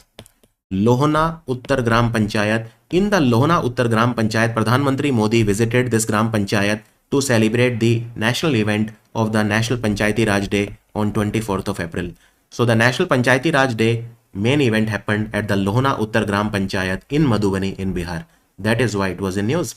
And what about the Yoga Day? Now Yoga Day is 21st of June and the main event happened in Visakhapatnam in Andhra Pradesh where PM Modi did yoga along with thousands and thousands of people. Right? So don't forget this name, Lohna Uttar Gram Panchayat. Very, very important. Government has formed an inter-ministerial committee to design the main plan for the new national manufacturing mission. This committee is led by which person? A very, very important question. We want to increase the contribution of the manufacturing sector in India. So BVR Subramaniam, who is he? This committee will be led by BVR Subramaniam. He is the CEO of the Niti Aayog. CEO of the Niti Aayog, and they will focus on strengthening the MSME sector, providing better technology in the manufacturing sector, ensuring high quality products and all of this. Look, manufacturing makes up about 16 to 17% of India's GDP. So we definitely want to promote it, right? It's extremely important to promote the manufacturing sector in India. So BVR Subramaniam will be the leader of this committee. Which of the following company has launched India's biggest indigenously designed and developed electric rope shovel called BRS-21? You know, BRS shovel, you must be knowing this, just like a JCB machine, it digs the sand, it digs the earth and all these things it does. Similarly, we have this electric rope shovel and it is biggest one and completely indigenous. So it has been made by Bharat Earth Movers Limited, which is a public sector company which works under the Ministry of Defense. It mainly manufactures tanks for the Indian Army. And the weight of this very big machine is 720 ton. And this thing which will dig the sand, its volume is 21 meter cube, 21 cubic meter. Who has become the new president of World Badminton Federation, which is headquartered in Kuala Lumpur? This is the official badminton body in the world. So who it is? It is Khunying Patama Lizwatrakul of Thailand. National Stock Exchange International Exchange NSE IX has announced the appointment of which person as their chairman and public interest director? Appointments question, the answer is Neeraj Kumar Gupta. NSE International Exchange is a wholly owned subsidiary of National Stock Exchange. National Stock Exchange, right? Ministry of New and Renewable Energy has launched the Green Hydrogen Certification Scheme of India. Which of the following organization has been appointed as the nodal authority for the scheme? What is the Green Hydrogen Certification Scheme of India? Now you know that Ministry of New Renewable Energy, they launched the Green Hydrogen Mission in India. So green hydrogen certification scheme is a part of the National Green Hydrogen Mission. So the nodal authority will be the Bureau of Energy Efficiency. Bureau of Energy Efficiency. Is that clear? So what do they want to do? Let me explain. Now, there is a certain, so first of all, what are we trying to achieve in green hydrogen mission? We want that by 2030, we should aim for India where we are able to produce at least 5 million metric ton of green hydrogen per annum. I repeat, by 2030, our country should be in a position to produce 5 million metric ton of green hydrogen every year. So this is what we want to do. But there is a problem. Let's say I am producing 1 kg of hydrogen, green hydrogen, okay?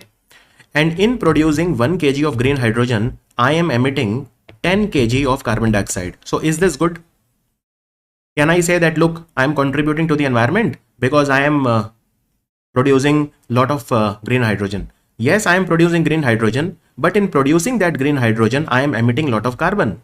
So I am not helping the environment. I may be even harming the environment.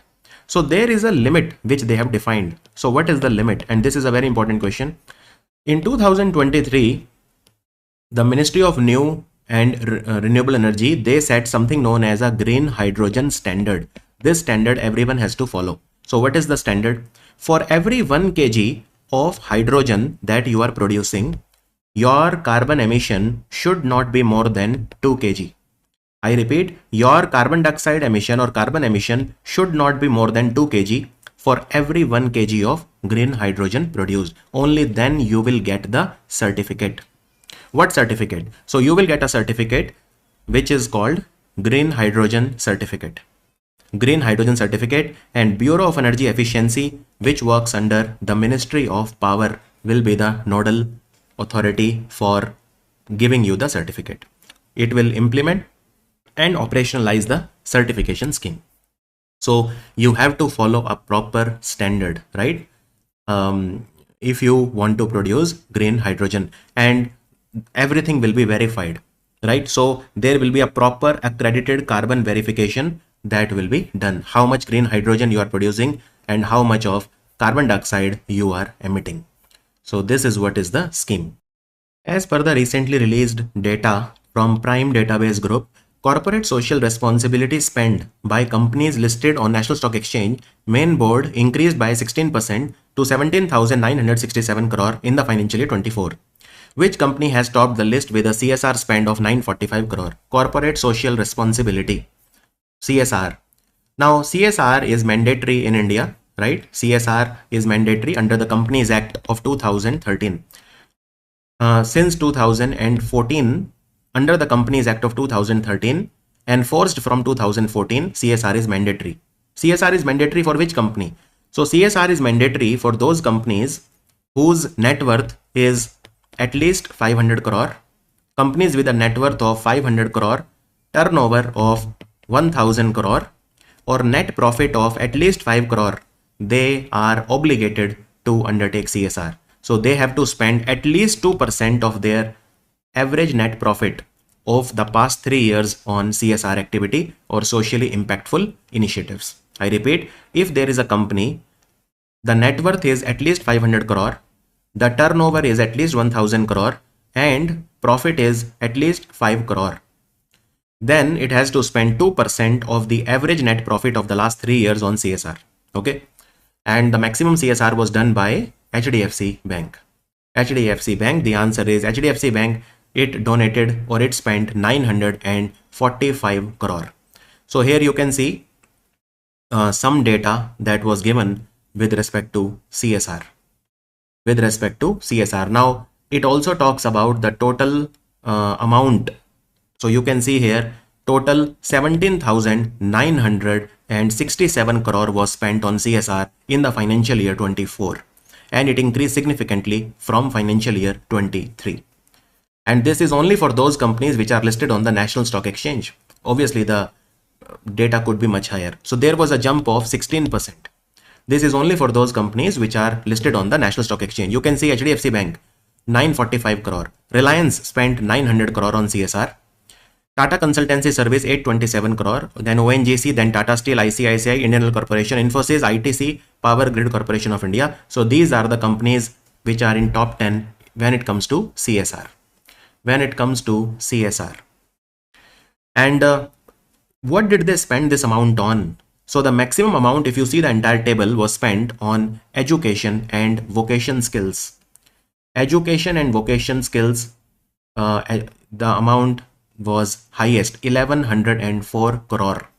Second highest, if you see the table, was on healthcare. It was 720 crore. So education remained the top priority. 1104 crore. Healthcare followed second with 720 crore. Now the amount of CSR that was spent, which state was the biggest beneficiary? So which state received maximum CSR spend? Maharashtra was number 1 with 266 crore, Rajasthan was number 2, and Tamil Nadu was number 3. And 98% of the companies, the total eligible companies for CSR were 1394, and 98% of the companies, they fulfilled their CSR obligations. Okay, and public sector companies, there were 66 PSUs which spent around 3,717 crore. This was a 19% increase over the previous year. So even public sector companies are spending a lot of money when it comes to CSR.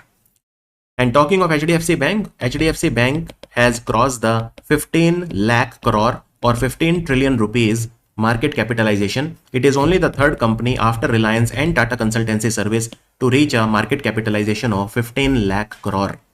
And recently, Reliance became the first Indian company to have a revenue of 10 lakh crore. 10 lakh crore.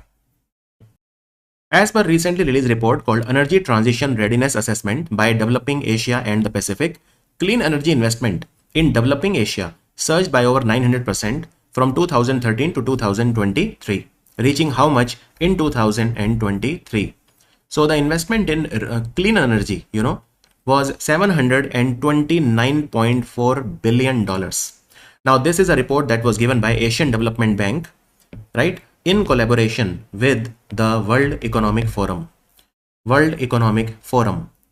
First of all, how much was the total investment in clean energy? Total investment in clean energy for the Asian continent was $729.4 billion. This investment is 45% of the total global clean energy investment. So the investment in the entire world in clean energy, whatever was that, this figure is 45% of that. So you can say that Asia is driving the progress in the clean energy. Now China dominated. So China dominated with 90% of the investment. 90% of the investment in this time period from 2013 to 2023. Whatever is the investment in clean energy, 90% of that was done by China. And Asia, if you see, it is projected to drive 2/3 of the global energy growth by 2040, necessitating 1.4 trillion annually in clean energy investment until 2050 to meet the net zero target. If the Asian countries, they have to become net zero, if they have to become net zero by 2050, then they have to invest $1.4 trillion every year. 1.4 trillion every year in clean energy. There are some innovative things like green bonds, sustainability linked bonds, and transition loans, etc., which are also becoming a source of investment for the clean energy sector. And there are a lot of policy and regulatory developments also in Asia, in countries like Thailand, Malaysia, India. Lot of push by the central governments are there to promote investment in the clean energy. Reserve Bank of India has instructed all the banks, financial companies and other regulated entities to use the Pravaha portal. From 1st of May, it is mandatory to use the Pravaha portal. So what does letter R stand for in Pravaha? So you can see R stands for regulatory. This is the full form of Pravaha, Platform for Regulatory Application, Validation and Authorization Portal, or Pravaha. So this instruction applies to scheduled commercial bank, all the small finance bank, local area bank, regional rural bank, urban cooperative bank, state urban cooperative banks, central urban cooperative bank, all India finance institution, non-banking financial companies, basically everyone. Pravaha is mandatory from 1st of May. What is Pravaha? So if you want to get any license from the RBI or any regulatory approval or authorization from the RBI, then you have to use the Pravaha portal. Ministry of Agriculture and Farmer Welfare, they have released the guidelines for setting up bio input resource centers under the National Mission on Natural Farming. How much financial assistance will be provided as support to set up each bio input resource center under the guideline? So we have something known as National Mission on Natural Farming. National Mission on Natural Farming was launched by Pradhan Mantri Modi on 25th of November 2024. This is to bring lot of area under natural farming, right? And under this, bio input resource centers will be set up. What are these bio input resource? See, when you want to do natural farming, you need Jeev Amrit, Bij Amrit. I mean, all these biological things you need for farming, right? You need insects and all. So those will be provided in these bio input resource centers. And if you want to set up a bio resource center, you will get a subsidy or you will get a grant, financial assistance from government, 1 lakh rupees. 1 lakh rupees. So BRC, bio input resource centers, they are basically small level shops which will support local production, availability of material, bio inputs for natural farming. These will give the raw material or material for natural farming, the input material for natural farming to those farmers who cannot produce them individually. And what is the plan? I mean, how many bio input resource center do we want to set up? 10,000. We want to set up 10,000 bio input resource centers in India. That is very important, right? So they will help the local farmers. And this 1 lakh will not be provided in lump sum. It will be given in 2 tranches of 50,000 rupees. Total 1 lakh, but in 2 installments of 50,000. Now, National Mission on Natural Farming is a centrally sponsored scheme. It is a scheme run by the Ministry of Agriculture and Farmer Welfare. And this scheme was launched with how much amount? 2,481 crore in November 2024. Out of which central government share will be 1584 crore and state government share will be 897 crore. So it is a centrally sponsored scheme, which means the money is shared between the center and the state. And in how many clusters National Mission on Natural Farming is being implemented? Is it implemented in the entire country? No. So there are 15,000 clusters in Gram Panchayats where we are launching National Mission on Natural Farming. And what is the target? The target is to make natural farming reach 1 crore farmers in India. 1 crore farmers should start natural farming in at least 7.5 lakh hectare of area. So this is the area that we are targeting, 7.5 lakh hectare of area, 1 crore farmers and 15,000 clusters in Gram Panchayats. This is what we want. And 10,000 bio input resource centers will be set up. Which football club has won the Premier League title? This is Liverpool. Liverpool are the champions of England. They have won the Premier League. They have won the English Premier League, right? And Liverpool, this is their 20th English Premier League title. So they are the champions of England for 20th time. They have now leveled with Manchester United. Manchester United are also champions of England for 20 times. Under the Swachh Bharat Mission Urban, which of these municipal corporations has launched India's first certified green municipal bond? It raised 150 crore rupees for the development of a sewage treatment plant. A very important question. Municipal bonds are launched so that people invest in them and they get a fixed interest rate, and that money that is collected is used for some sewage treatment plant or anything, any environment friendly infrastructure initiative. The answer is Ghaziabad Municipal Corporation.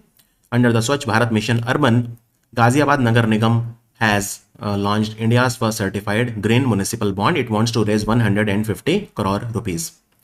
And this sewage treatment plant will be set up. So it is an environment friendly initiative. That is why these are green bonds. Swachh Bharat Mission, it was launched in 2014.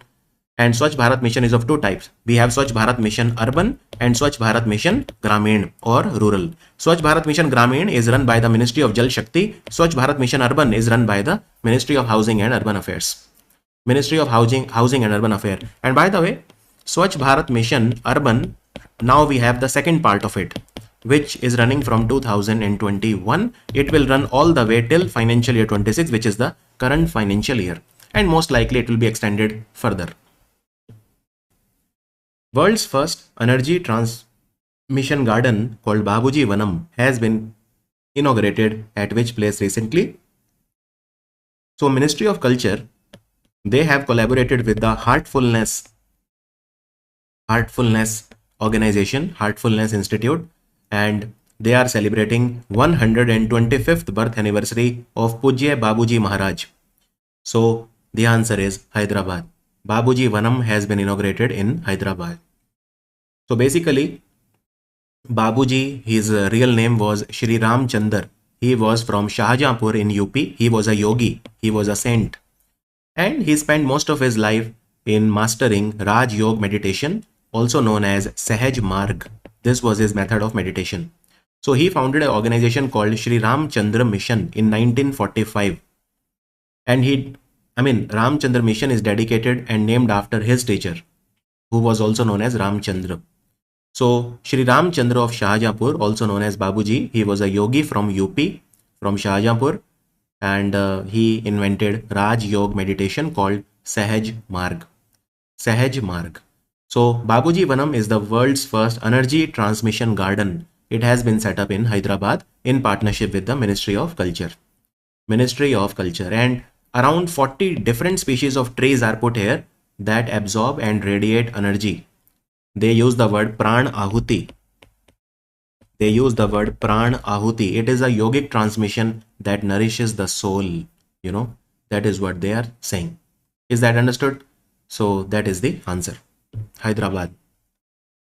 As per recent information, Ministry of Defense, in collaboration with which ministry or organization, they will conduct a national level competition for design of formation on Gyanpath to instill patriotic spirit and foster creative expression among the youth and citizens across India. Ministry of Defense, they are launching a competition, in collaboration with MyGov platform. MyGov platform, and they are launching a competition which is you have to design a formation for the soldiers, and they will do it on 15th of August parade.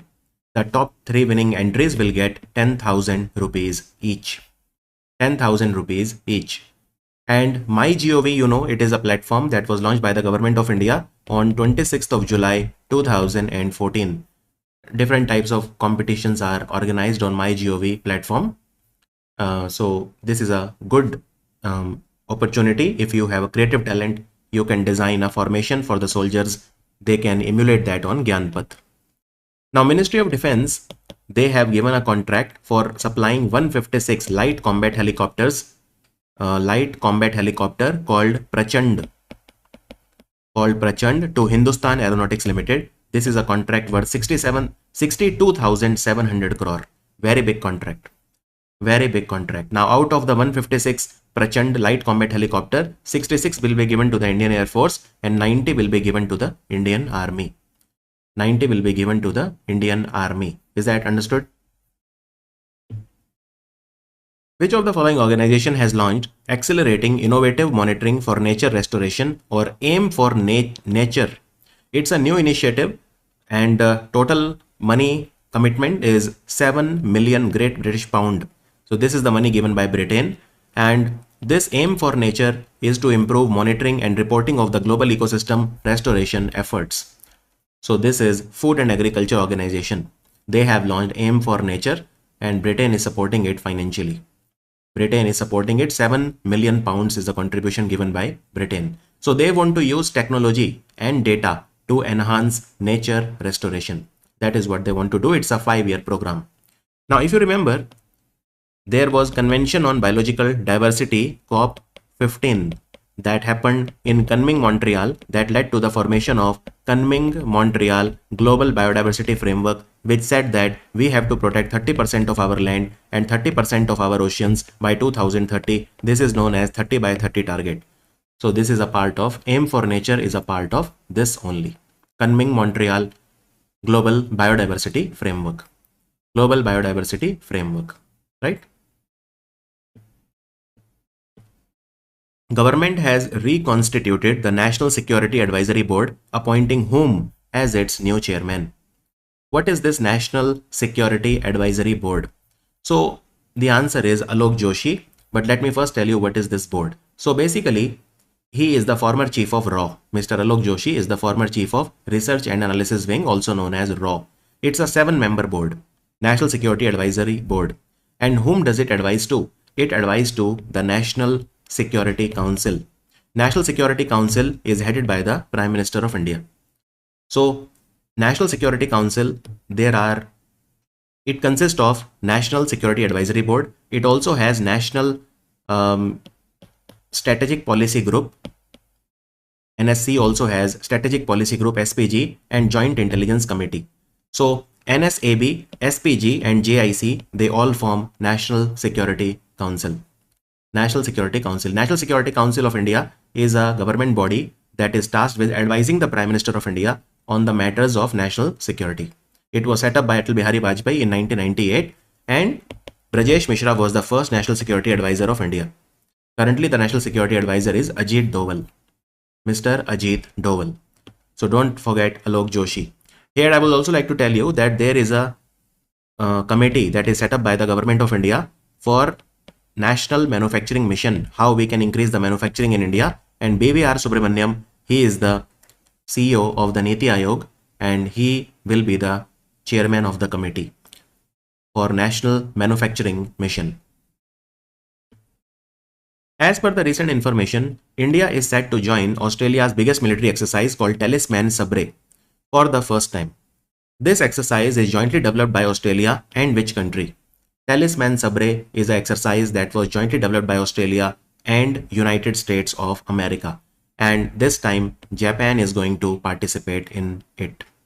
Talisman Sabre is taking place for the 11th time.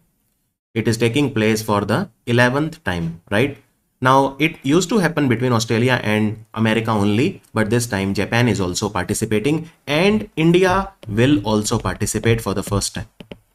India will also participate for the first time. So 4 countries will participate in it. Okay, all the Quad countries will be there.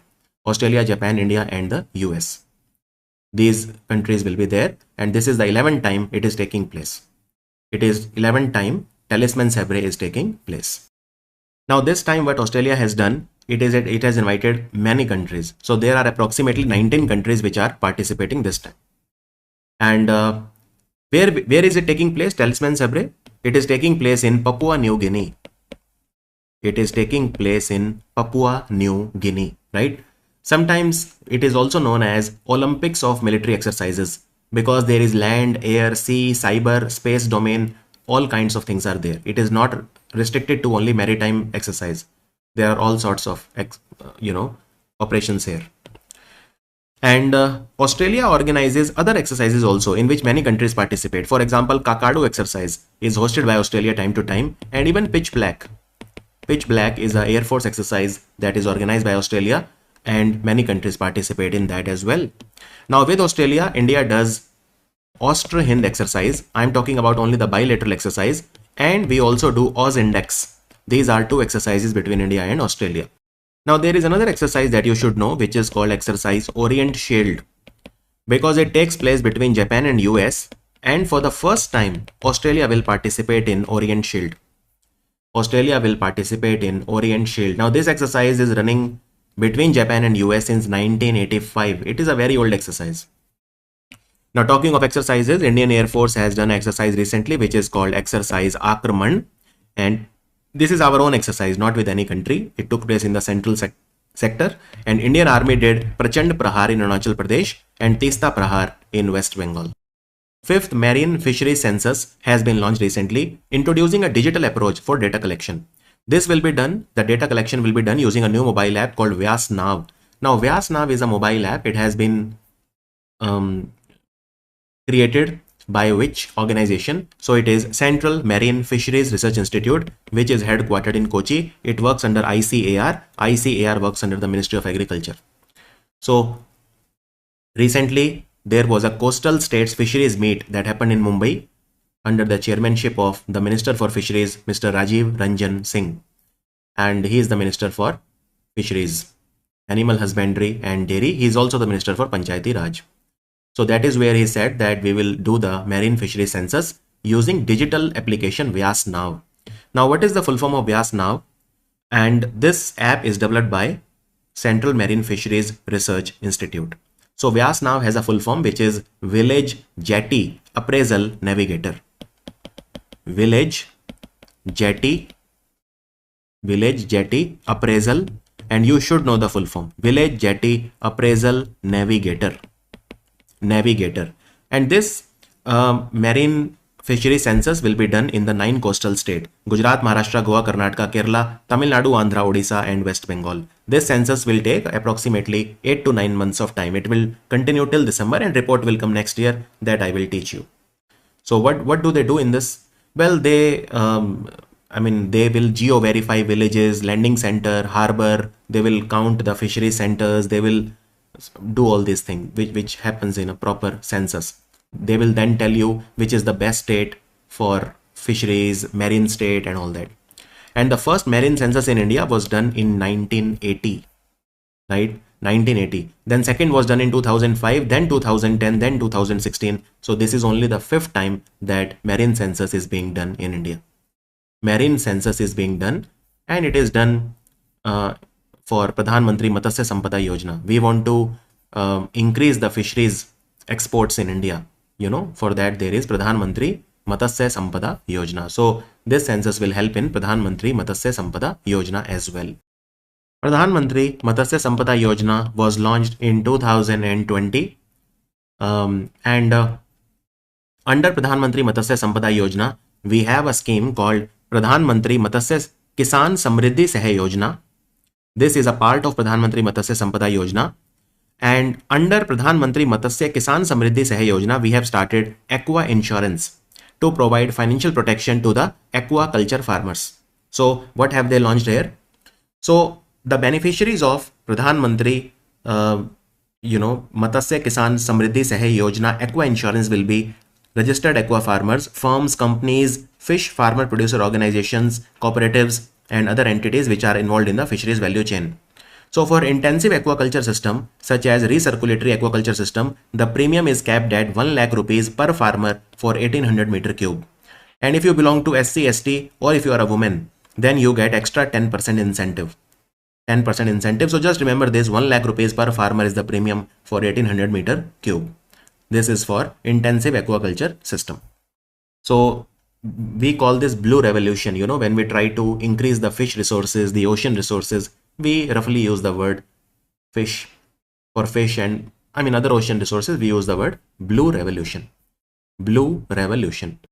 Maharashtra Day also, this is also the day for Gujarat. Maharashtra Day, Gujarat Day is the same day. Which day is that? So that is 1st of May, the Labor Day also, because Maharashtra was formed on this day in 1960.